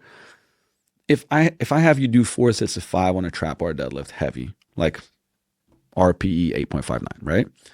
Or I have you do a bench press, like, which one's gonna, like, by far, or a squat or something, right? Like, the next day you're gonna be like, holy. So, for example, just the exercise you choose. Yeah. It could be that there's less sets. It could be that you ramp up to 1 hard set versus, like, you do, you know, let's say you're focusing more on your trap bar deadlift, and you're gonna get, like, out of those 4 sets, you know, 2 to 3 are gonna be hard. Yeah. But if you were gonna have a green day, it would be like you ramp up, I don't know, like 5-3-1 to me, Wendler's. Yeah. That's like, because you're really doing 1 to 2 hard sets. Yeah. Right. Yeah. And that's why it's a great, like, 5-3-1, 6-4, 2-7, 5-3. Those are all great for a general population because you'll get strong, but you're leaving stuff in the tank. Yeah. Right. So that would be a green. So just looking, and obviously, like, the amount of volume you do, like, instead of doing, like, you know, supplement exercises for 4 sets, you're doing them for 2 sets to start off, right? Like, there's a number of ways to dial that up and down. But I think organizing training, that matters. But like, people started, you know, if you're a busy parent, you're a busy person, right? Like, which is, let's be real, most people. It's not like you get to pick and choose all these days that you can be at the gym for this long. And sometimes, and like, my life is like that right now. I got Tuesday, Thursday, Sunday for strength training. I got a certain amount of time. I got to get it done. The rest I got to do at home, and it's all conditioning. And I used to do way more than that, right? But now I'm like, I got to get in and out. So sometimes, for example, you know what I do at the beginning? I do cardio to warm myself up. Now, you'll see people saying, like, oh my God, it's going to diminish your strength. I'm like, you're out of your mind. Like, you're crazy. I'm 45. Like, I need to do more stuff to sweat, to feel warmed up before I even do my mobility stuff. I feel better, right? But you'll have people go like, oh, you know. But guess what? If I do like 5-6 minutes of cardio 3 times before I even start my other warm up, okay, well, guess what? In a month, that adds up to like an hour, right? Yeah. Like, so great. I'm getting that in. You know, at the end, I might do, for example, you know, something that would, like, what if at the end of a workout you did some, you know, alactic power stuff? Like, it's fine. Like, how dare you? Yeah, exactly, right? Well, because it would be more optimal to eat. And Shut the fuck up. Stop. It's bullshit. It's all theoretical. And then you know, what's funny is that I look back, my second year in pro sports, and I was a very, like, you know, I mean, I trained. I was pretty psychotic on, like, I want to be the best possible, but I was 206 pounds, right, and pretty lean. I mean, I still got a picture from when I played there. I mean, my vertical was like, if not 40, close to 40. I mean, I could dunk, like, you know, elbow on a rim type of thing. Really? I was conditioned. I was fast. So but by the way, I was doing 2 days, right? So many days I'm like, get up in the morning, skill work, right? And then I would do lifting and then a really hard practice. Now, if you talk to a lot of, I would say, you know, evidence-based people, right? That might be like, ooh, well, actually, you can't do that, you know. And it's like, I mean, I could deadlift 500, but like, I was strong, I was explosive, but like, if you looked at my week, I mean, I'm training every day. Most days I'm training twice a day, but you're like, oh, the interference effect, like it's, how are you even able to be strong if you're doing so much conditioning? I mean, because I was, your practice is basically a lot of conditioning, right? Of course. So I think that people shoot themselves in the foot because they're like, well, I don't know if this is optimal. And it's like, look, like the outliers, like, yes, it's like, should Usain Bolt be running miles? No, right? Like, should, the top powerlifter in the world be doing like tons of hill sprints? And it's like, probably maybe some would actually help him, but nonetheless, like there's these outliers. And like I said, for most people taking that decathlete approach where, what if you give up some strength, some power because you're doing more things? And I would argue that for the levels that people want to achieve, you're giving up nothing. Yes, and that's been my experience from training a lot of people. I just think a lot of this evidence-based group, which, listen, I consider us evidence-based. Agreed, yes. But I don't only look at evidence as randomized controlled trials. I also look at evidence as like the thousands of people I've coached, and even the people I haven't coached, the athletes just who are out in the world, and the people out in the world who are doing things that go against what a lot of the people who say they're evidence-based, but they only look at randomized controlled trials. It's like you're missing out on so much evidence staring you in the fucking face. I think that people massively underestimate how adaptable humans are. And I think that they often look at humans as just this closed system. It's like you have this one input and this is the way to optimize the input. And it's like, you have no idea what we can adapt to if we just put our body through it. If you give it this stressor, it will adapt. If you want to do box jumps at the end of your workout, guess what? You're still going to get better at box jumps. It's still going to improve. Was that going to be optimal? Probably not for a beginner. But like if you take someone who understands the skill, knows how to listen to their body, and like now they want to be able to develop that power after the session, it's going to be okay. Like we're so obsessed with this optimization that we shoot ourselves in the foot and we underestimate like how good we are at changing and adapting to whatever stressor we put on us. And the thing is, like, sure, like I'm always reading, studies and research and stuff like that, but I spend more time talking to like the best people on the planet in their realm, because it's like, especially if you're in the trenches, to me, I'm like, I still love to this day, going to places and watching, meaning like, hey, if I'm around a great coach, I'm like, I want to come watch you train your clients, your athletes, and then talk. We're like, hey, like, what are you seeing? Right. Because when you coach so many people, I mean, I'm at like, I don't know, 4,000 plus folks in person that I've coached in some format. Between the two gyms, like we're at 13,000. So just that pool of people is such a big pool. And that's in person. In person. It's all in person. All in person. A huge number of hours of in-person coaching. It's so much, and you get that, like somebody could be like, that doesn't work. I'm like, man, I'm seeing it work all the time. Like, it's like literally it's my blueprint, but you're telling me it doesn't, like I'm seeing it all the time. So I think that really, really matters because when people are doing things so much, you do get, you could call anecdotal this and that, and like you got to connect the dots. But like it's the funny, I don't know. DeFranco was talking about 20 years ago. That's heavy sleds. Guy. Yeah, I love Jody. That guy. He's awesome. And it was like heavy sleds make you accelerate faster, right? Yeah. And it was like one study that was, again, some fucking bullshit study. It was like saying it doesn't, right?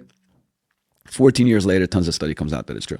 And it's like, okay, so imagine just going like, no. But at that point in time, he had like, I don't know how many thousands of time 40s, and it's like, no, like we're seeing it.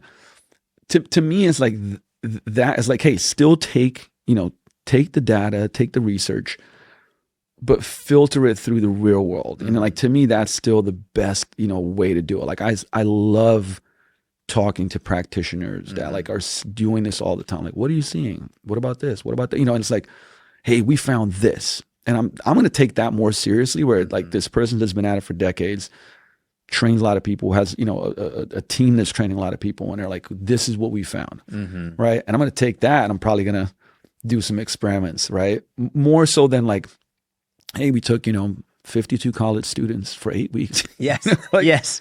Dude, I think people look at all research as equal. when I really think that you have to look at what the research is being done on. For example, I'm going to look at research on GLP-1s or research on a medication very differently than I'm going to look at strength and conditioning research. Because it's one thing to have a randomized controlled trial with a drug, with a pharmaceutical, when you can actually see, hey, here's what's being done, here's the blood work, placebo drug. Yes. Yeah. With strength and conditioning, it's like, okay, well, did the researcher have any coaching experience? Like in terms of the people who were actually being studied, like, do they have any experience with training? What level are they at? How do you know that they were actually giving it a high level of intensity? Like the research that's done in a strength and conditioning environment inherently is very different. That even if it's highly controlled, but so much is dependent on the coach. It's very hard to be highly controlled, and so I put way more stock and value into the real practitioners, the people who've been doing it for 10, 15, 20, 30, 40 years, who have time and again shown, look at what my athletes, when I say athletes, I don't mean professional, I mean people, moms and the dads, the people on Wall Street and the janitor, everyone who's coming in there. I'm far more convinced by the person who's been doing this for a long time, for years and years and years, and who said, like, I'm telling you, I'm seeing this with my clients. It's sort of like we were talking about yesterday, the people who were like, yeah, mobility doesn't really help with pain. I'm like, are you sure about that? Because are you sure about that? Because I'm seeing people who are coming in telling me like they have back pain all of a sudden, and they can't tie their shoes. All of a sudden they can touch their toes and tie their shoes without pain. Like, and really the only thing we've changed is adding some hip mobility in there. It's like, and that's the thing again too, that like, if you know, I mean, the amount of people that I've personally coached, not just my team, that like are struggling with something, and we're like, hey, we're gonna go hard on the mobility at the beginning of the session. Like I'm fine with spending 20 minutes on this and then 40 minutes on the rest of the stuff, right? And then like in the first month, they're like, I can't believe this. Yeah. You know, like so now is there, you know, everything's biopsychosocial. So there's different aspects to it. Like I think around beliefs and pain. And I really enjoy like I actually just read through another book about pain, which was fascinating, but where pain comes from, you know, like that, again, you got tons of things that's like, hey, there's a structural issue, you have no pain. Hey, there's no structural issue, but you have a lot of pain, right? And both are right, and there's ways to resolve it. But the point is like, they now have less pain or out of pain. And like, I have proof. I have all the proof you need over and over and over again. This is helping. And I think about two things of what we talked about. One is Ray Dalio talks about something called believability, right? It's like, you know, he runs his company, is very like meritocracy based. He's like, but then there's a level of believability, right? If for example, if you were like Jordan's asking Luka, hey, tell me about how to, you know, pour concrete and do a foundation in the house. I'm like, my believability is like fucking low, you know. I can sure chat GPT it, but like I'd be like, you know. But if somebody is like, this person's been in construction, like this is all they do, like, you have an opinion, sure, cool, but his is going to way higher because his believability is higher. Yeah. So there's a believability aspect in like people that have worked with real people are evidence-based, but they're also like, you know, they can look at perspectives and context and nuances and go like, yeah, you know, here's what we found, right? So that's one aspect that I really kind of put a lot of weight on, is believability of people that are coaching real people, taking evidence, but then applying it so you have a real world view of it, right? The second part is like these studies, a lot of times they go for 8 weeks, 12 weeks, whatever it may be. You know, one was, and it came out and it said, this protocol that like increased VO2 max by like 25, 30%, something, you know, a large increase in a short amount of time, something like 6 to 8 weeks. And you're like, whoa, this is an incredible protocol. Like it was like, I think it was like threshold were like 4-minute sets of, real like 85%. And by the way, anybody that's done 85% of max heart rate for like 3 to 4 minutes, it's absolutely brutal. Yeah. Like you know, and then oh, cool. Now you got a 3-minute break, repeat, you know. And what happened after that 6 to 8 weeks was that literally everybody, because they were like, okay, great. They're like, we do not want to do this ever again. Right. So basically the compliance beyond the test was atrocious. So but now if you look at that study, right, and even coaches, I saw people creating reels and posting going like, you don't even have to do zone 2 or 3. Like, you don't even look, just fucking do this, you know, like, and it's like, okay. Like, we used to get together for like 2 years with a group of guys on Saturdays to do hard conditioning. And I'll connect the dots. I always say, no one does hard conditioning by themselves. It's like, you can lift heavy by yourself. Nobody does like extremely hard conditioning by themselves. So you got to get other people together. So I was like, hey guys, like, this is going to be our hard cardio session of the week, you know? So people show up and it's just like, they're dying, but they're like, hey, we're doing it together, right? Yeah. But the point being is, there was tons of people sharing that, like, data and going, this is the way to go. Like, you want to get your VO2 max up. If you did that, I mean, and you were a coach, right? You lose clients. Yes. Yeah. They'd be like, dude, I don't want to, like, I can't be training like this. I'm dying. Like, I'm vomiting afterwards. You do 2 rounds of that if you've never done it. I mean, you are cooked beyond belief, right? Yeah. And there's so much of that where, cool, like this short study, but at the end of the year, this person doesn't do cardio anymore. And this other person that maybe was like, hey, just be in the blue for an hour and a half a week at first. Let me get 20 minutes in the green, you know, like those different zones, right? And it's like, at the end of the year, their VO2 max is better, the cardio is better, the aerobic base is better, right? Like, and that's the stuff that, like, I think really matters. And you know what it is? I was talking to my friend Mladen Ivanovic on one of the pods about bottom up, top down, right? Like, so I think bottom up is the studies, it's the science, it's like the what's optimal, right? The bottom up is like, for example, and I'll give an example of when I started my first gym here in the States. It was in the garage, you know, 900 square feet, everything used. I got what I got, right? So imagine, you know, that somebody goes like, well, you should do it this way. I'm like, but I don't have that. Like, this is what we have. This is bottom up, right? And I created a course called Small Group Mastery. It's about strength training in small groups and like the whole programming and how to do it and stuff like that. And it was built around, like, you know, the model is built for anywhere, because I've been on panels with experts where a person's like, this is how you should do it, you know? And I'm like, oh, cool. Could you tell me a little bit more how you do it with groups of 12 to 16? And they're like, well, I don't. Like, I don't actually coach people, but this is how I would do it. So, okay, cool. But what if you have 1 trap bar, 1 squat rack, dumbbells up to 70, and you got 10 people, and the guy goes like, well, I'd buy another squat rack and trap. I said, no. You can't do that. You know, just more money. Correct. Spend more money. Oh, cool. Right. So, but it was like, no, how do you do, like, give me the model. And he was completely stuck. Yeah. And I was like, no, okay, cool. Let me show you the bottom up. Right. So if we do block 1 in the strength and power, what do you have available? Cool. What are some exercises we can do? You know, and we built the program, like, on the spot. Right. I said, this is bottom up. This is what we all deal with. And I don't mean just coaches. I mean people. Right. I got a, like, very high level client that, you know, is right now running a lot of the soccer World Cup stuff in Seattle, right? But it's like, hey, like, this is what I got at home. It's going to be crazy. What can I do at home? You know, give me the list of what you got at home. And it's like, let's fit this in with it, man. If you can come in and get 1 hard strength session a week, we're winning, right? Here's what you're doing at home. Like, bottom up. This is what we got, right? So, and the thing is, in the real world, this is every day, all the time. Yeah. All the time. And that's where I like to live, right? Where, by the way, you know, I love it when I go on the road and it's some gym that's the most equipped on the planet. And I got all, like, I just do all the machines that I don't have, you know, and I have quite a lot of machines, but, like, I'm just like, that's cool, you know, and you do it. But it's like, hey, what are you going to be able to do every day? Yes. And I think everything has to go through these filters, right? But the coolest part, like, I think that, you know, there's another Dave Epstein book just came out that's called Inside the Box, which is all about constraints.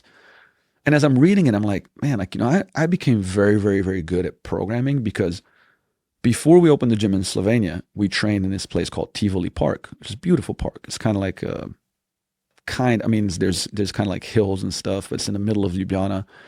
And it was like, you know, there's trails and pull-up bars and logs you can lift. Oh, really? Oh, that's it's awesome. cool. It's cool. It's like so there's, you know, very physical education, right? You come there and it's like there's stations set up, but we would roll up and we'd bring a bunch of kettlebells.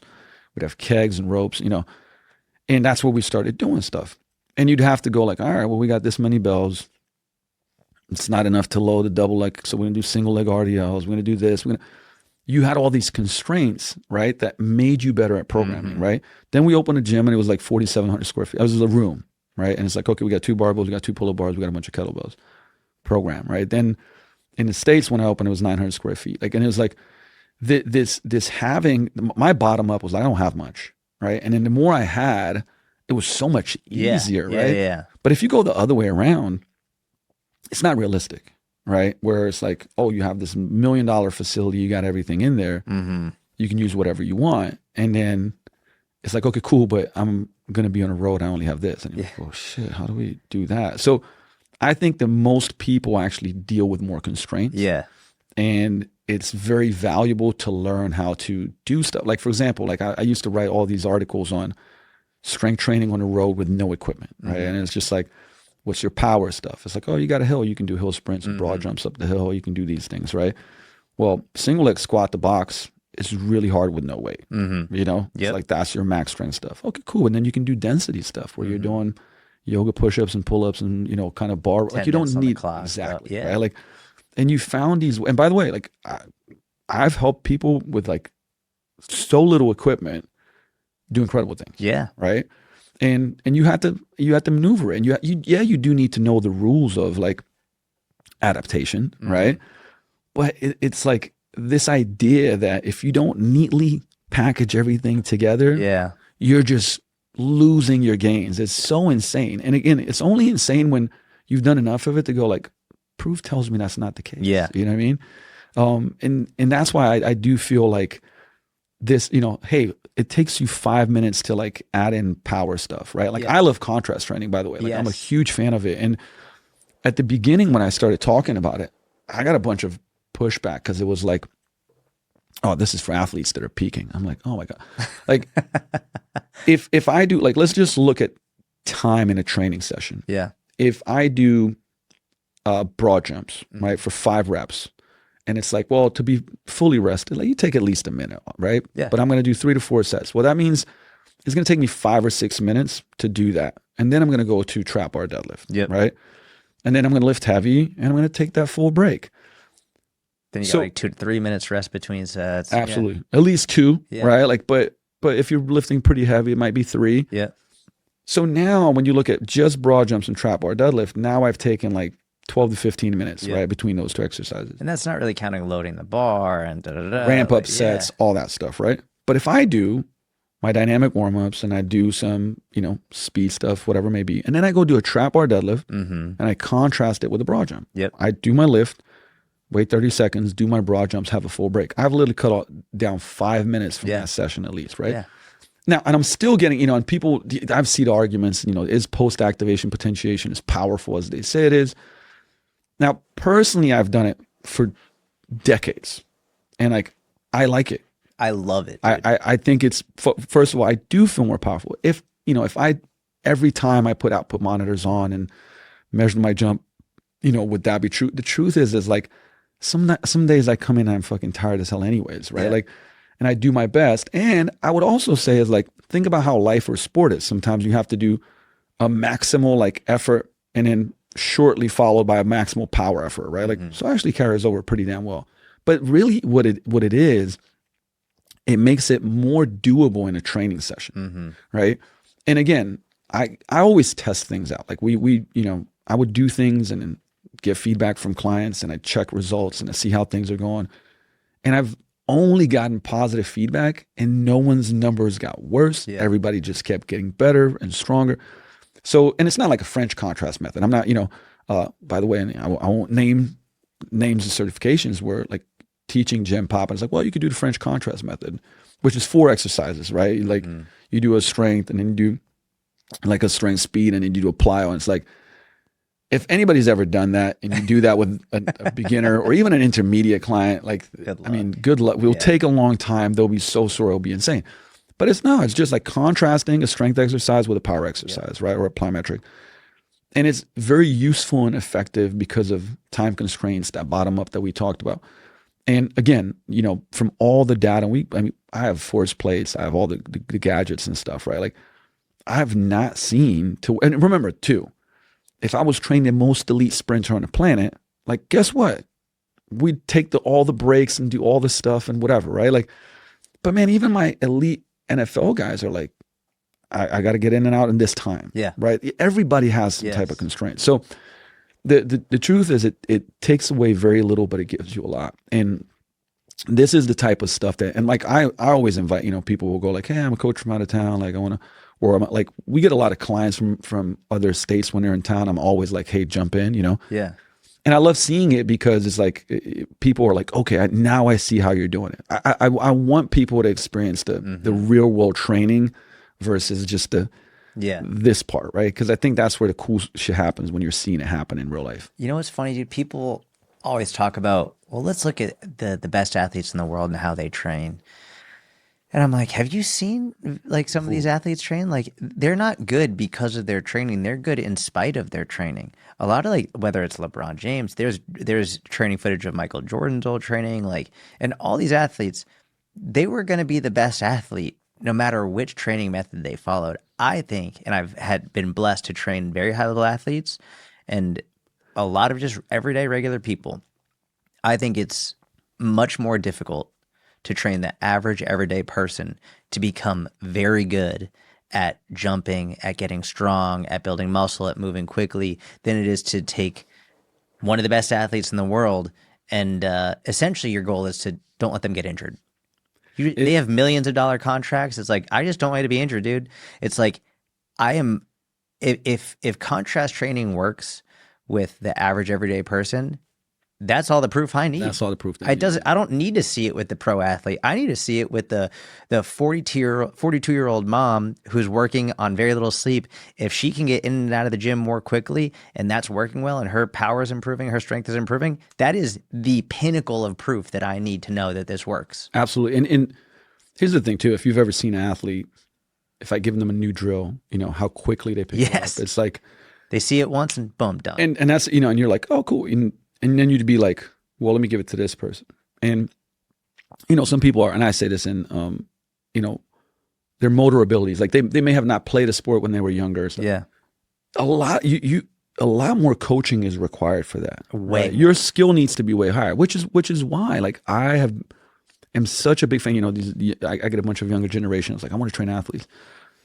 I'm like, train as many general population people as you can. Yeah. Honestly, the more, I didn't necessarily want to do that at the beginning, but it was like, it's what allowed me to pay for rent, put food on the table. But very quickly I was like, whoa, like I'm problem solving, like crazy stuff all the time. Like I'm getting, this person's got a fused spine. This person's got replaced shoulder. This person's got 2 hip labor rotator, and we have to, holy shit. And all of a sudden, like I'm getting very, very good at problem solving, modifying, stuff like that to at the point where I started, because it was probably 10 years before I started training super elite level athletes, right? But my skills really helped me with that, right? It's not the other way around because you think about it. Like you get somebody that's like, hey, I want you to do this drill. Boom, they do it, right? Yeah. They're strong. They can pick things up. And, depending on which athlete you get, some athletes, I think you actually need to be better at the buying communication side more than anything else. But then you go to a client that's like have a really hard time picking stuff up. And you get frustrated because you need to have a bigger toolbox of coaching cues, constraint-based coaching, communication skills. You need to have a lot more of that. And so I think it's very, very, very, you're absolutely right about that part. And I believe that, where the juice is being able to get, I say normal people, right, to move really well and to build up skills. Like, I think everybody should be doing like skipping and stuff. Yes. Everybody, man. Like, because folks will sometimes be like, well, where do I start? I think this is the other part. The better you can get at having like this, and I hate the word, I actually don't say this word to clients, right? Like regression. But a model of, kind of a ladder of movement skills where it's like, well, if you can't do high knees, you're going to march, right? If you can't do, well, and honestly, like most people can do skips. It's just like the coordination. Coordination. It's just like, what's the rhythm? Like you're not going to jump. Like I can make a skip be like super low intensity. Yeah. Or I can make it be an insanely high intensity, right? It's so funny too with the skips. It's like every kid can skip. Maybe I shouldn't say every kid, but there's something about like as an adult, it's like you forget how to skip. Forget how to do it. But that's what I literally say. Like when I do the drill in like a class, I'm like, guys, remember how you skip like a kid? And I'm like, doop, doop, doop, doop. You know, like Yeah. I show them like, and usually that makes people be like, oh, okay, cool. And they do it. And I'm like, hey, look, if you can't do it, we're going to slow it down and then we're going to speed it up again. But go really high, then yeah. and it's like that because that is athleticism. Yes. By the way, right? Like it's kind of like the beginning stages of expression of that. But I get super excited. Like when I see somebody, I don't know, 30,000 videos on my phone from classes and stuff, right? And I go back, and it'll be like a 2-year period. Like one girl that comes to mind that came to our small groups. And when we were doing a lot of this stuff, it was really difficult for her, just the coordination part of it, right? And we just broke it down to where she felt comfortable. Because, you know, when people are, if you're in a group and you feel like you're not doing well, like you feel embarrassed. Yes. Like there's the psychological safety might not be there. So you as a coach, you have to kind of make that person comfortable, give them a drill where it's like, yeah, that's great. That's exactly what I want you to do, right? And they're like, okay, cool. Boom. And now they're doing that slow march, right? Or we're going up against the wall and doing the marches. And I look at a video from 2 years later, and she's just like, boom, power skipping. It's like almost, shedding a tear because I'm like, anybody can be taught to do it. Yes. Anybody, But by the way, everything that she does now looks like, she could go halfway down the lunge because she was so tight. Now it's like full range of motion lunges, but it's carrying. She'd be the person like, man, like I didn't even think about it. She's like, my knees don't ever hurt anymore. Like they used to hurt all the time. Like. I get sometimes tightness in my back, but it's so little that like actually I recognize it. But before that was all it was. I was so used to it being tight all the time, right?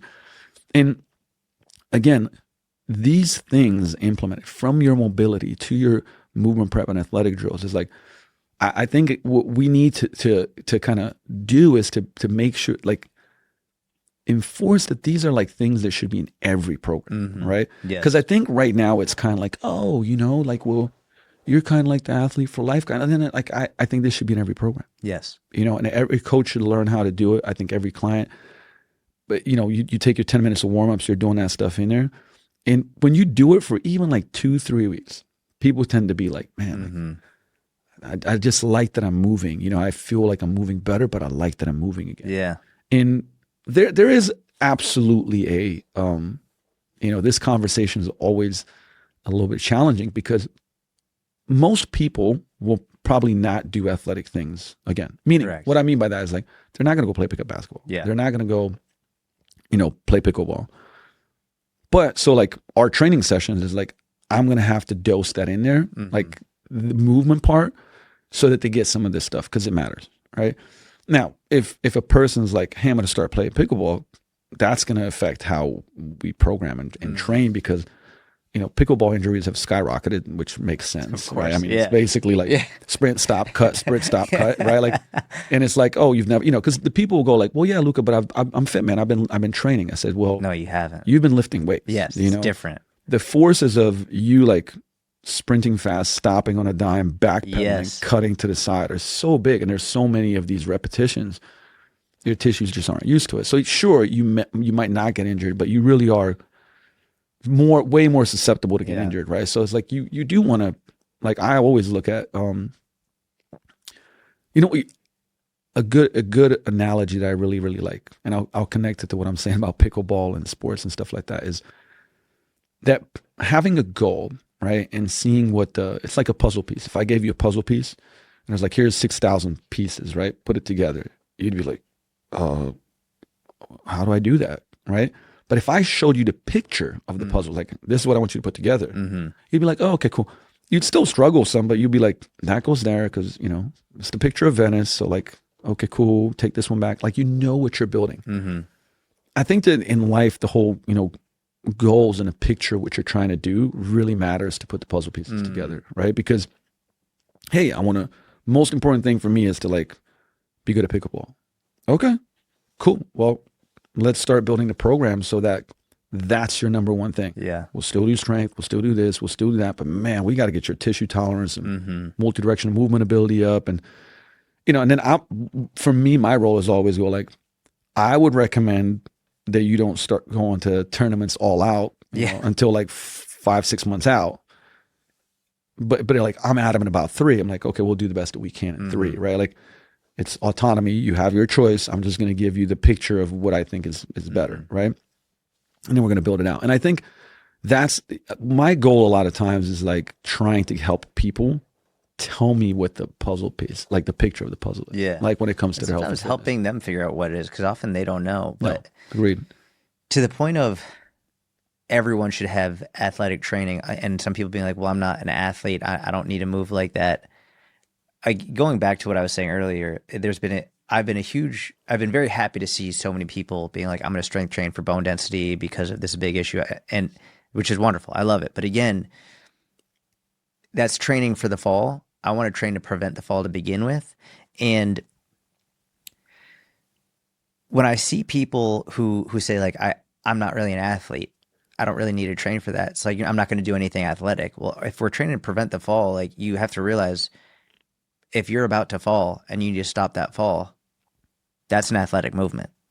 Like, if you're so focused on saying, hey, I want to get stronger bones so that I don't get hurt, it's like, okay, so you recognize there's an issue here. You recognize that we're trying to prevent this major problem.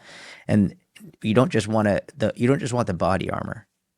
You also want to make sure that you have the skills so that you don't get hit to begin with, right? If you want to be like that, so I'm using the body armor as an analogy. Like, okay, great. So the bones are your body armor, but ideally you don't get hit at all from the enemy. And like, if you're gonna fall, if you're about to fall, you're gonna slip in the shower, you're going off a curb, whatever, like, and you want to prevent that fall, you want to prevent that from happening, you need athleticism. That's what that is. That's what we're training for. And the cool part is it doesn't take much time. Anyone and everyone can include it in their programs. I'm not going to say any names. I'm wondering if you saw this. My buddy Mike, he loves training like bodybuilder style training. He loves it. He absolutely loves it. And like, that's his thing. But someone in the industry, someone who I do respect a lot, recently put out a video. And this person is a big bodybuilder style of trainer. Like, this person loves training bodybuilding style, building muscle. Recently put out a video of them doing this military test. Oh, yeah. I already know. And dude, he couldn't run 2 miles. Had to quit. And in the 1 mile, it was bad. And my buddy Mike was like, nothing has motivated me more to start training athletically than watching that. And to that person's credit, I was like, good on you putting that out there, because like, you knew you were going to get hate for this. And it's not to say that training like a bodybuilder makes you unathletic, because you can train like a bodybuilder and still train athletically. That's absolutely my point. You can do both. Yes. I actually don't want to, the whole idea, like, you could do very bodybuilding style training. And what, if people are like, well, what does that mean? Well, put it this way, you're focusing a lot on tension. Most people are, doing 6-8 higher reps than that, like not super high reps. But I think everybody kind of understands what I'm talking about, hopefully, right? And in that sense, that you're not doing explosive lifts. You're not doing, lower rep strength training where like purely neural output, right? Like clusters, 1 + 1 + 1 type stuff, right? I like, love clusters. I'm in a cluster phase right now, man. I love clusters. And but the thing is, even if you do that, and by the way, when I was playing basketball, that was so long ago. Like, you'd get workouts from Flex magazines, which were dumb because everybody was on steroids, right? So it's like the volume was just absurd. I think that still to this day I can handle so much volume. People joke around, I'm like, dude, how the fuck you found so much volume? Like, I'm like, because when I was younger, I was just doing so many sets and reps, everything. But my point being, like, but if you then sprinted and you did jumps and you did your athletic training, and you just did kind of bodybuilding, like, you'd still be very athletic. You know what I mean? Like that, I think people kind of mistake that and go like, oh, you just be, no, like, people that only do bodybuilding training, and don't do all these other things, use it or lose it, right? Like, they lose those capacities, they don't develop those capacities, but it's not it's not a shit on bodybuilding training. Yes. By the way, I enjoy, like, that's why there's still a rep effort day, in one of my full body workouts, because that's more of like my bodybuilding type stuff, right? So I think that's important. Now, look, like, again, everybody has this sliding scale of, and that's the thing. Whatever you decide and choose, obviously you should be able to do it. Yeah. I just know that for a lot of times people get influenced, right? And if I sat down with somebody and said, hey, do you want to be like slow and completely explosive? Like, no, I don't want to do that. Like, okay, cool. Like, tell me a little bit more about your training. And it's like, oh, there's nothing in there that's explosive. Like, Yeah. hey, if we talk about the science of stuff, right? Like, honestly, the ability that, when you look at like linear block periodization, like, which I'm not the biggest fan of for especially for people that are training year round. In most scenarios, it's just not the best bet. Agreed. But it was like, hey, you maintain strength up to 30 days, right? That's the ability that I could literally lift heavy once every 30 days and maintain, which is cool, which is great. It's amazing. It's good to know. It's good to know because it also gives you, I think what you were saying earlier, I think this huge benefit of getting muscular and strong is that like maintenance is like 30 to 40% Yes. of volume and intensity because you've built it up, right? So that's awesome. But how fast does speed get detrained? 4 to 7 days, right? Yeah. So that means that if you don't train speed in 4 to 7 days, you're going to slowly start losing that capacity. Most people, this is actually, again, I'm within percentages of this, but after 30, 95% of people will never sprint again. Yeah. Again, right? Which is a fucking problem. Which is nuts, right? Because all I see on social, and I'm getting bombarded by it, is like some crazy scenario where people are sprinting. Somebody's sprinting after you, trying to get you, whatever it may be, right? Like, hey, my friend that has a gym in Seattle, shout out to her, but like, somebody stole shit from, and like, she sprinted after and like caught him, like pinned him down with some people. Yeah, gangster. Okay, for her. That's awesome. But my point being is like, look, maybe you're not going to do a sprinting sport, but this idea that like these abilities, like you lose them pretty fast, right? And so again, maybe it's not that much, but like at least maintain what you got or lose it way slower, right? Because then what I said this earlier, people will hurt themselves and go, oh, this is not for me, because I'm too old.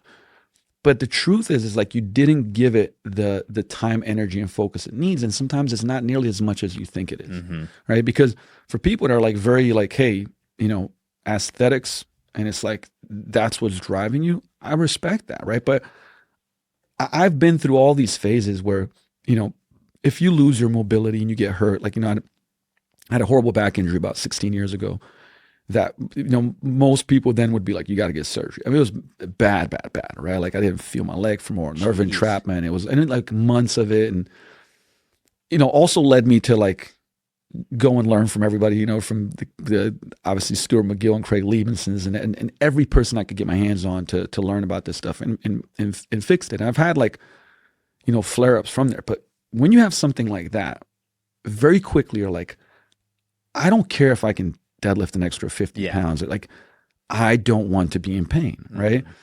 And also, for me, it was also like when I was coming back from that, when I couldn't, and a lot of it wasn't even, I didn't have the ability. It was my brain going like, you're not going to do any fast shit, I hated that. But, because when you have a very hurt back, you're in the world, it's a very stressful thing. Because, for example, like you're in a situation like, man, I can't even help my wife right now. Like I'm so hurt that I can't be explosive. I can't run. I can't, save my kids, right? Can't pick my girls. Can't pick my girls. Like, oh my, like I'm her in the afraid, crib, bro. It's like, I'm afraid for them to jump in my jump up because I'm blow my back out, right?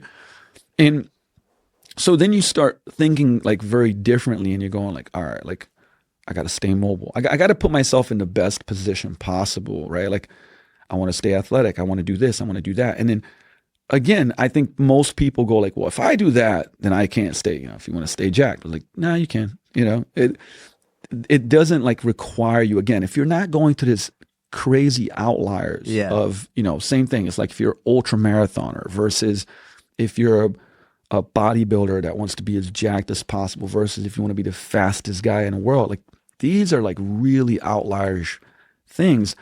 And yes, the more that you go in that direction, the more the other types of training may not 100% like take away from building that ability. But for the vast majority of people in this world, they don't have to worry about that that much. You know what I mean? Like that's if you're at an elite level and you're already training a ton, and how much more time can you put in without disrupting your recovery? I think the major thing is, I think probably, I don't know, maybe it was around 2017, 2018.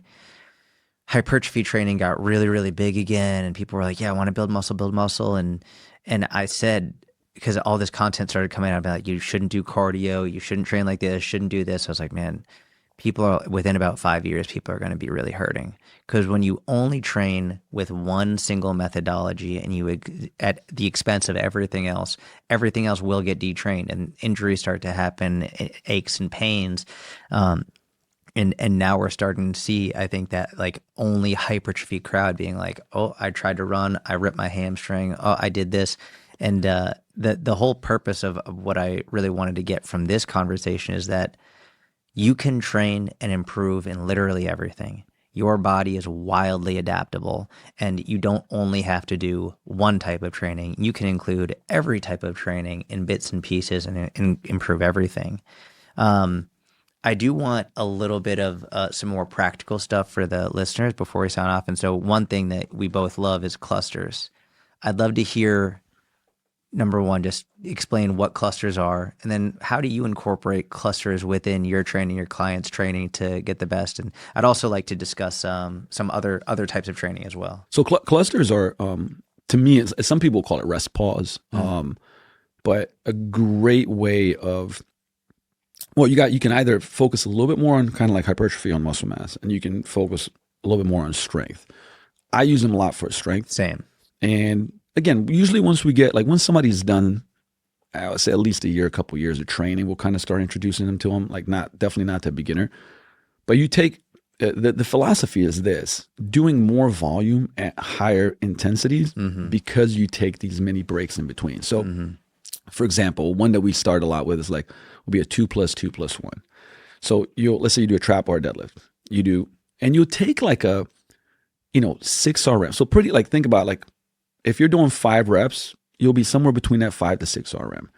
But then you do 2 reps, you rest for 12 to 15 seconds. You could go even as long as like 20 seconds.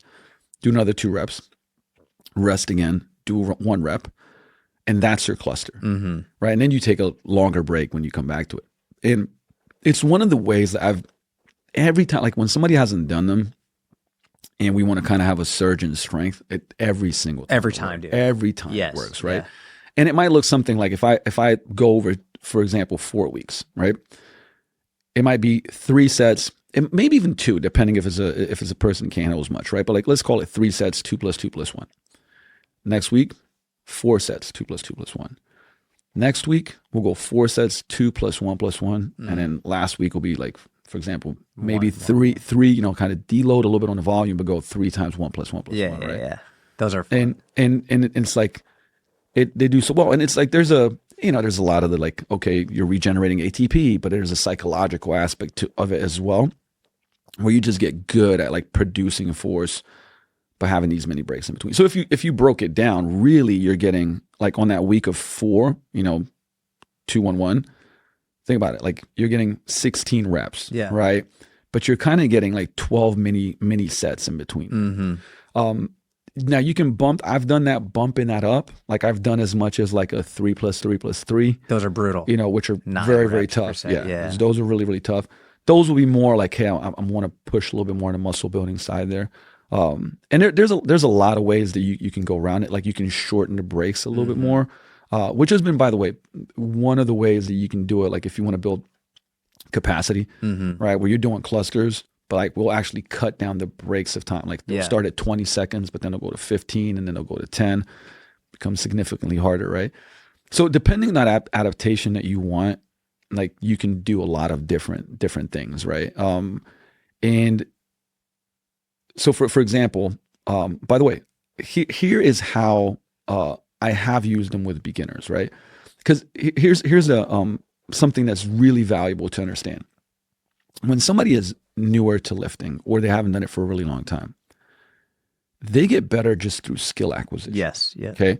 So, for example, somebody doing 3 days a week of training, I actually really like at the beginning, like ABA, BAB. So you're repeating the workout, and a lot of folks are like, oh, why would you do that? I'm like, well, they're going to do a RDL, for example, right? Twice a week that week. The next week they're going to do a different exercise. But they're acquiring that skill. So their progress just through skill acquisition goes up. It's not even just you're building tissue. It's just your nervous system is getting better at doing the thing, right? Which what we talked about earlier is like you see progress. Well, I will do, like, for example, let's say that 10 reps was challenging with a certain weight. What I might do with that person is go like 5 reps, short break. Yes. 5 reps. Yep. You know what I mean? And it's like, we might even go like, and a little short break and then do another 2 to 3, 4 reps, right? Because their reps will be good. Yes. But we're just getting more kind of volume there in at the beginning. Fatigue isn't as much of an issue anymore. Correct. Right. And it's like for newbies, fatigue really kills, I would say, form, right? Yes. A lot of, like, more so than if you've been training for a long time, like I can be very, very tired, and like I have that neural pattern a million times over. I've locked it in, right? Like for a new person, the moment the fatigue sets in, I mean, you're seeing breakdown of all types of stuff, like, weak links. So using clusters as a skill training method for somebody new, I found has been pretty good. But same thing, probably wouldn't be the first stages, would be more like months in and whatnot, right? But all of that stuff really helps a lot, because psychologically, the moment the person can get a break, it's like, oh, I had stuff left in the tank. I get a break. I get to do it again. So I think that part also, I said biopsychosocial, right? That model of like your biology or psychology and so the social aspects of it influence the way that you perform. And it's the same thing with, I mentioned like the pain stuff before, right? If you are really upset or emotionally hurt, like your pain receptors could be, basically you could be hurting more doing a specific thing. And this has happened to me a ton of times where I'm like, think of like a cold plunge. I like to go to, not so much these days, but like Banya, the Russian bathhouse, right? Dude, it's crazy hot. And then you go to the like very cold plunge. And it's like, I've been there on different times. And depending on if I have less sleep, I'm going through a really stressful period. Sometimes I can be in and be like, I'm cool, man, I'm good. I can be here for like 4 minutes, no problem, in like a 35, 36, degree. Sometimes you jump in and 30 seconds in, you're like, holy shit. Yeah. Because the pain receptors are responding differently. But training is the same way, right? Where person's like, man, like I really hard last 2 weeks, kids, I'm not sleeping, I got let go, and like, right? And you have to take that into account. Like that's another bottom up part that I think is really important. Getting good at your own awareness of like training, and yes, it comes with skill, but I think it's very valuable to get like insights and advice from people. Like I'll see people move and be like, something's off today. Yeah. Like, all right, we're going to lower the load. We're going to do something different. We're going to go lighter load, but we're going to add 3-second pauses at the bottom, like, because you'll still be challenged, but I can tell, like, and also things are become way harder, way faster for them, right? They're just like, oh my God, like this is crushing me. Like, man, 2 weeks ago, it wasn't.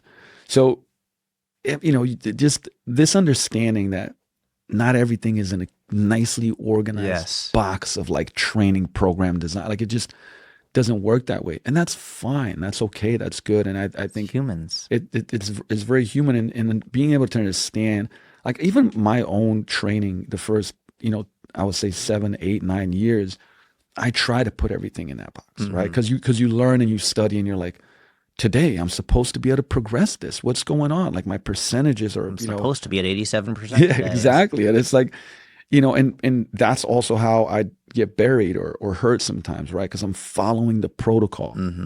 But just understanding it's a long game. It's a very, very long game. Like, and you're going to have, wins, and then sometimes you're going to take 2 steps back. But but to me, it's like, if you're showing up, you're always taking a step forward. Yeah. Right. Even if the numbers are showing you taking a step back, really being able to dial things up and dial things down is moving forward. Yeah. Right. And it's an important skill to learn not just as a coach coaching people, but as like a person that's exercising. Just that you showed up, you're moving forward. Absolutely. Because you'll, I mean, again, if you dial things down and you're like, man, I didn't crush myself, but I feel good that I showed up. And there's so many people that will, that will be broken because like, I'm so tired. I came in, I tried to go hard again. Man, now I'm like hurting. I tweaked this, I tweaked that. And then they stop, and they don't do things for weeks or months. And then they're like, oh, I'm going to get back at it again. Right. So the whole thing about doing the things that help you show up at the beginning is the most important part, Yeah. And from somebody that could talk about, training sets, reps, templates, all that stuff. Honestly, like you kind of zoom out and you go, the most important part is to get people to do it consistently. Right? Back to clusters real quick. I will say, so my favorite exercises for clusters, I've got deadlifts, chin-ups or pull-ups. Yep. And then for beginners, actually, I love clusters for push-ups.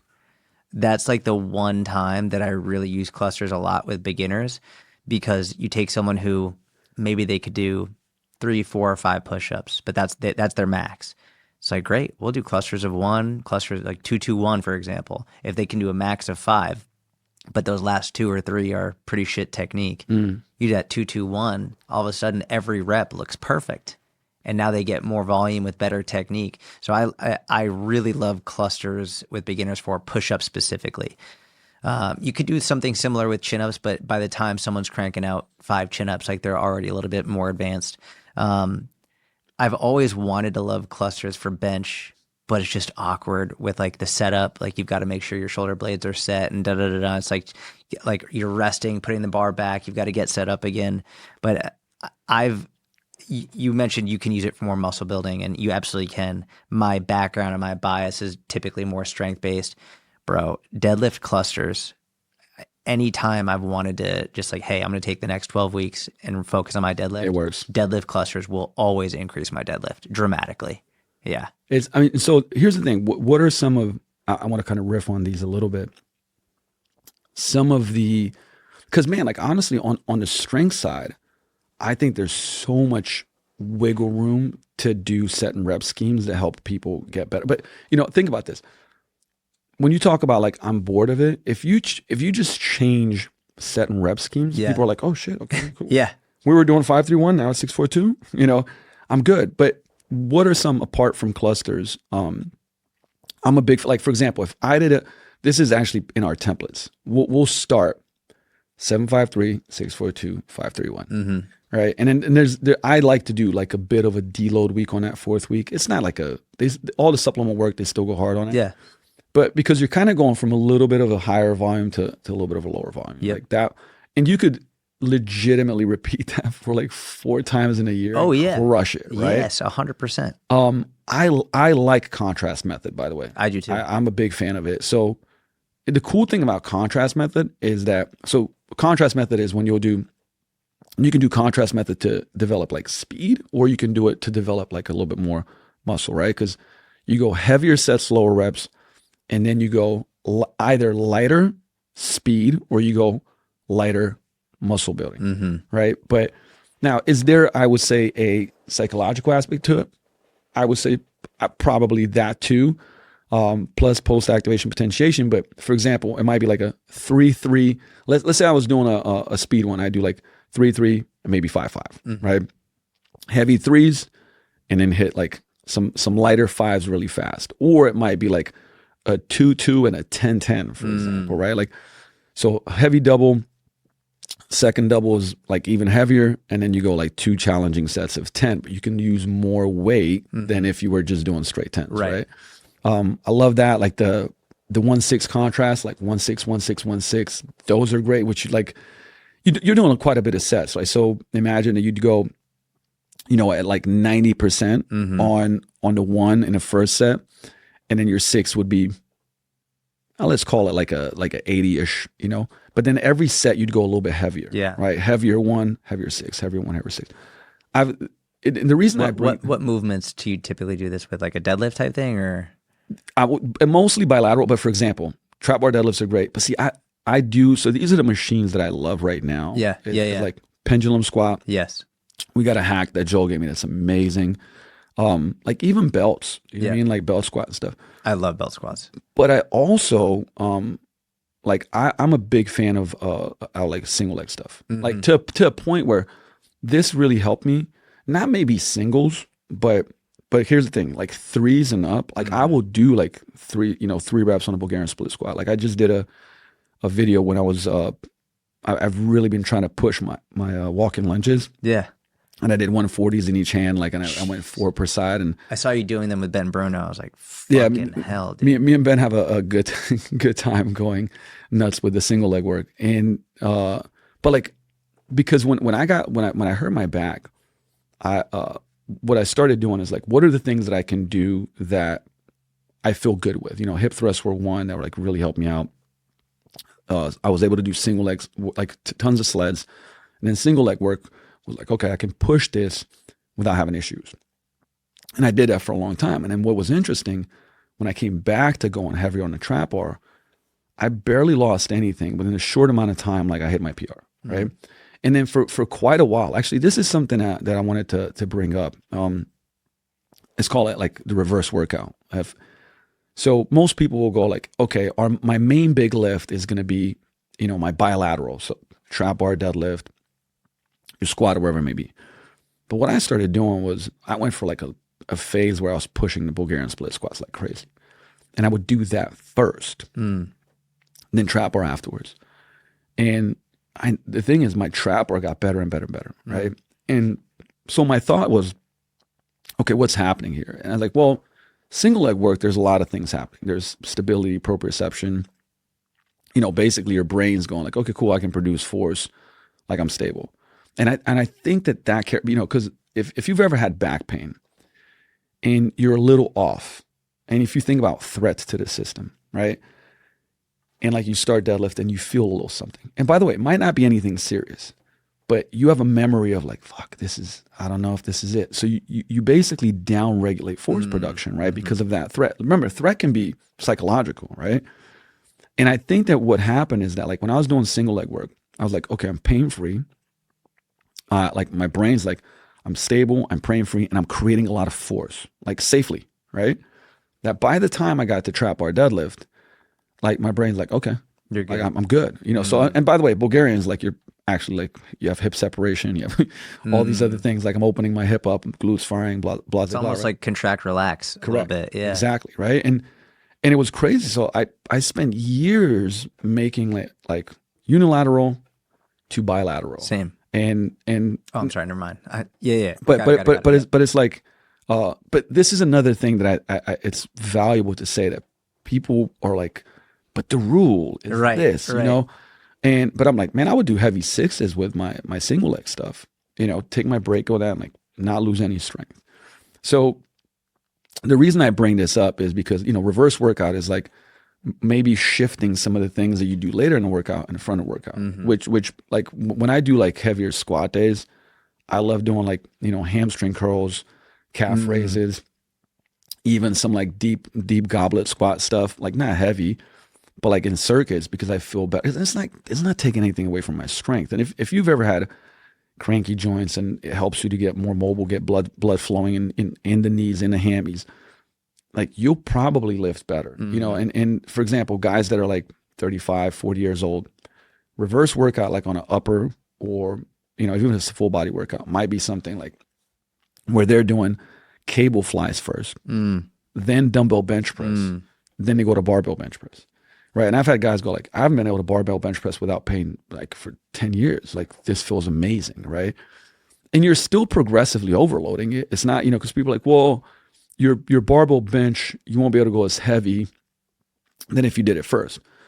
Well, there's two things I'd say to that. Maybe correct, because if you feel great, a lot of guys actually do bench more, right? But even if you don't, it doesn't matter, because if I progressively overload wherever it is in that sequence, I'm getting stronger, I'm putting on muscle, right? Like, so just having, to me, these are all tools for the toolbox, right? When we talk about set and rep schemes in strength training, when we talk about, you know, but having a why, like why would you put that, you know, why would you put a single leg exercise before a trap bar deadlift? When I get folks that have back stuff, we'll do that a lot of times. And I mean, I can say almost everybody's like, yo, this is so much better, right? And then after they're fine, like let's say we did that for 6 months and they feel great. I'm like, all right, cool, we're going to start doing trap bar deadlift. You know, they're almost like, why don't, but then they do it and they feel good and it's all good. But I think the more tools that you have in your toolbox to adjust your training to like where you feel better. Because again, if you're when I say feel good, I mean like yeah, you're training hard, but feel good. Like you don't feel like you're in pain. Like there's a huge, I think that's one of the things that we do really well is that when people come in and like you said earlier, it's like they have a belief of like, man, these things hurt. And you can get them to do the thing and go like, that didn't hurt, right? Cool, you want to do a little bit more? You want to put a little bit extra weight? And they now have this belief of like, I can do this without pain. Like that is absolutely incredible. It's priceless. Priceless, because what will happen too is that they will now unlock being able to push, right? And by the way, another thing that I think is really valuable when it comes to that is isometrics. Oh, I was going to talk to you about isometrics. Yeah. Isometrics, and I've seen Mike Bowles started using a lot of them with the Alex Natera straps, which I think are great. Recently, like where if you look them up, and I'm going to blank on the name, like I would say no affiliation sponsorship wise, but like because they can be done well in groups, right? Yeah. But in general, like getting people to safely produce as much force is, we have like ISOFIT thing at the gym too, where imagine that like, you're standing on this box and you're pulling like just below the knees, like you're doing a deadlift, and you can stagger it, which is for some people, if they feel their back, staggering it is even better. And like, hey, for 5 seconds, I'm going to have you push, like try to rip the floor apart, right? To teach people in a safe way how to produce incredible amounts of force. Because if you put a heavy, trap bar down and somebody's either scared of heavy weight, they have previous pain, right? They're going to be trepidatious about lifting a heavy weight. But if you can get them to go like, hey, look, like this, what's cool with having force plates is that you can actually show somebody. You can literally go like, hey, deadlift, this way. Let's see how much force you produce. That's cool. And then you go like, that's a cool use of the force plate. Because it's like now the person go like, do you see how like this immovable object, you produce way more force than even on a heavy deadlift for you. Yeah. Mentally, they're like, holy shit. And also mentally, when you're creating that force, and again, it could be a bench press into an immovable object, split squat, like there's a lot of things you can do. But I think there's a really big benefit of teaching people how to produce a lot of force in a safe way. Yes. And that might take time through regular lifts. And by the way, how would I do that? Like for example, I really love a simple setup because we can do it on our rig. Is you go barbell, you split squat it, right? Like it's like a kind of almost like a B stance, like staggered stance, and then they deadlift. Barbell in front of you or between your legs? It's in between your legs, right? So the front leg is like the barbell's between your legs. I like that. And then because it's same thing, safe on the hips, right underneath the hips. And you drive it up into those pins, and it's quad, but it's a lot of glute. Yeah. And like we'll do 3 sets of 5 seconds, right, per leg, and we might just do 2 sets of that, then go to a trap bar deadlift. Yeah, smart. Right, and again, safe way. And again, the reason why I mentioned Mike with those Alex Natera straps is because you grab them, like, and there's these handles, and like you could literally stand on it, right, split squat position, RDL position, and just create crazy force. You can put them under your back, on a bench, boom, and adjust where your position is, right? So if somebody is like, oh, this is tough, maybe they'll go a little bit higher. And look, and there's so much, like if you want to look up the data behind stuff, Alex Natera has amazing things like same things, like sprint isos, calf raise, all that good stuff. And the thing is like, it can be a little component. Like it's pretty quick, we'll contrast that with some plyo, boom, and then we go to our big lift. Yeah. And I've seen same thing, people do a phase of overcoming isometrics and then just their strength just it goes crazy. Skyrockets. And by the way, like what I love about that, more than the strength going up, to me, it's like the buy-in. Yeah. Like where people are like, okay, I can do this. And like, okay, also I trust you, like that this works. But I think these are all things, when I look at strength training, like the mindset component of it is like that people are like, man, I'm strong. You know what I mean? Like I can overcome challenging things. I can push the shit out of myself. I think at a certain point in time, if I'll tell you what, if we get people that actually already train and they come to Vigor and they train with us, they train with me, the thing that I've found is most of the training sessions, they don't really challenge themselves, right? Like they do a lot, but it's like none of it is actually really pushing themselves, right? And most of the time, if somebody's like, man, I go to the gym 5 days a week, I'm stuck. I'm like, all right, well, we're going to train 3 days a week. And they're like, whoa, I've been training 5. How am I going to get better at 3? But then the moment we do that first session, they're like, shit. Yeah.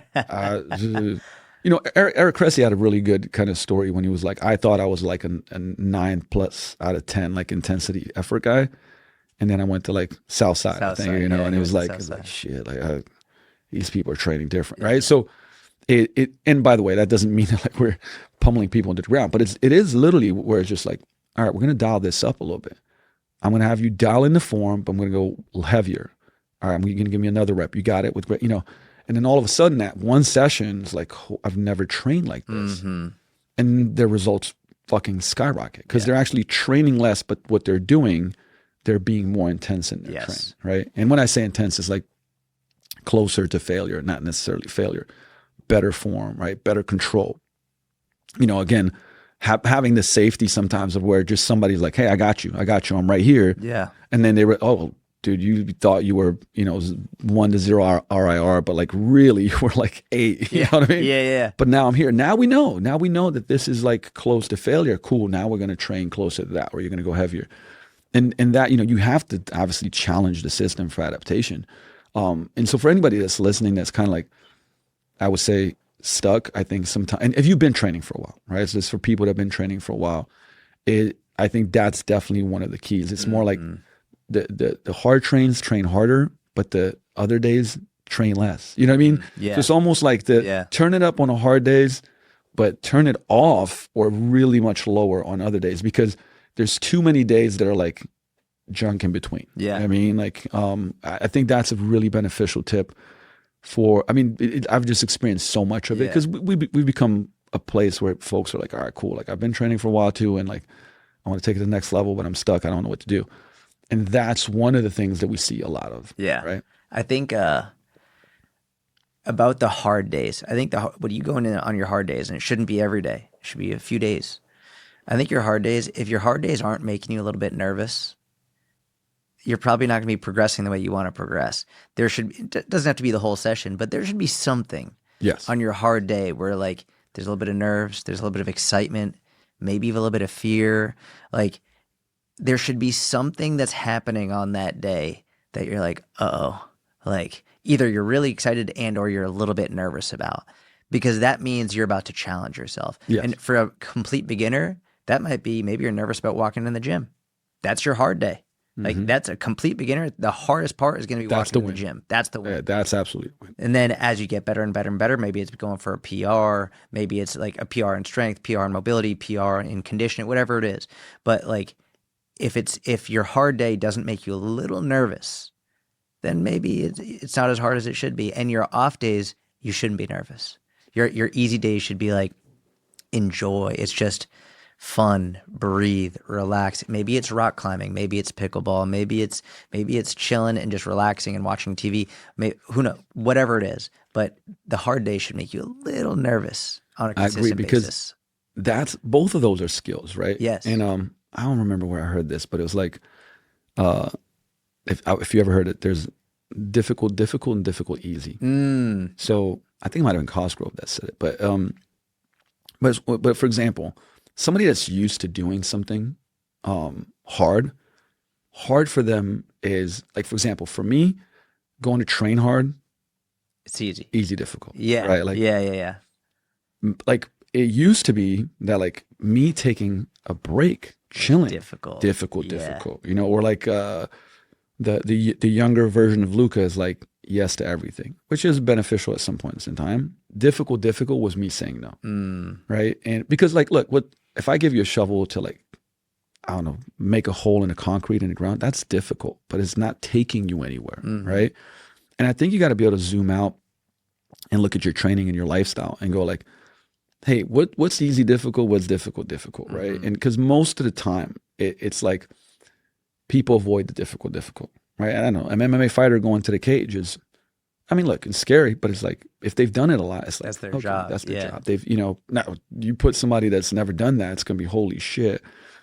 But the whole premise is like, what's the difficult in your life that you need to lean into and again, it could be training, it could be nutrition, it could be recovery, because I've gotten way better. Well, now, especially with kids, what happens is like, you get like, I only got this much time. Like, Yeah.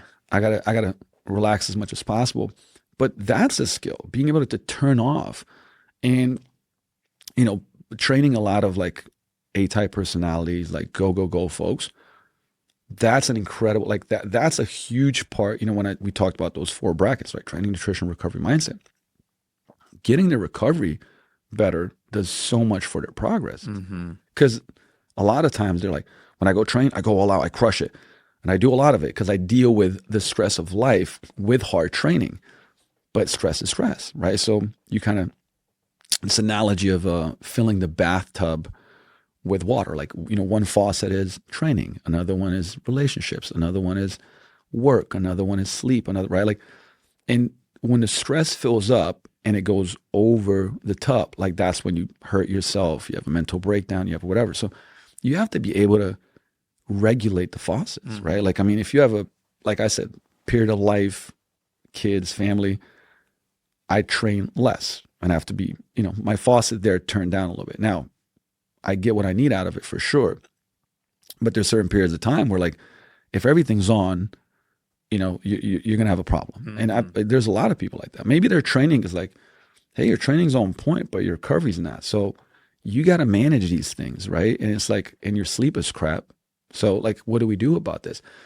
But you got to do the difficult thing, right? I can't tell you the amount of people that are like, I train like this, I eat like this. I'm like, but you sleep 4 hours a night, you know? And it's like, now, as a parent, I get it. Like, maybe that's the season of life and you got to turn those other things down. Yes, exactly. Right? So, or turn your expectations or turn the expectations. I was like, I'm going to win a world championship.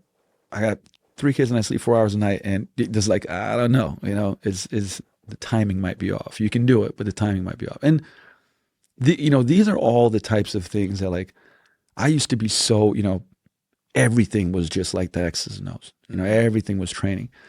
And the picture becomes bigger and you're like, whoa, it's all interconnected. Like we're pressing these buttons, you know what I mean, to be able to adjust everything else. And it's like what helps you move forward. You know, so I think that it's really hard for me now to not bring other aspects of life into like progress and training, because you can't untether them. You know, it's pretty much impossible. Luca, where can people follow you? I said best 3 places on Instagram. It's at Luka Hocevar, Luka. We'll put that in the show notes. YouTube channel, I got I think 2,000 some videos. So if you got 10 years, 1 per day, you can watch it. And then the Vigor Life podcast, which is a very fitness enthusiast, coach centric podcast. And there's others, but those are kind of like the three main hubs that we'll put the links to all of that in the show notes. Brother, thank you so much for coming. Come on, man. This was a blessing. I appreciate you. Thank you for having me, brother. Of course, awesome, man. Thank you, everyone, for listening. I hope you enjoyed it. Please make sure you follow Luca. We'll put in the show notes the links to all of his podcasts, Instagram, YouTube, all of that. Please give it a thumbs up on YouTube if you're watching. Make sure you leave a review, a 5-star review on iTunes or Spotify. I hope you enjoyed the episode. Have a wonderful week. Talk to you soon.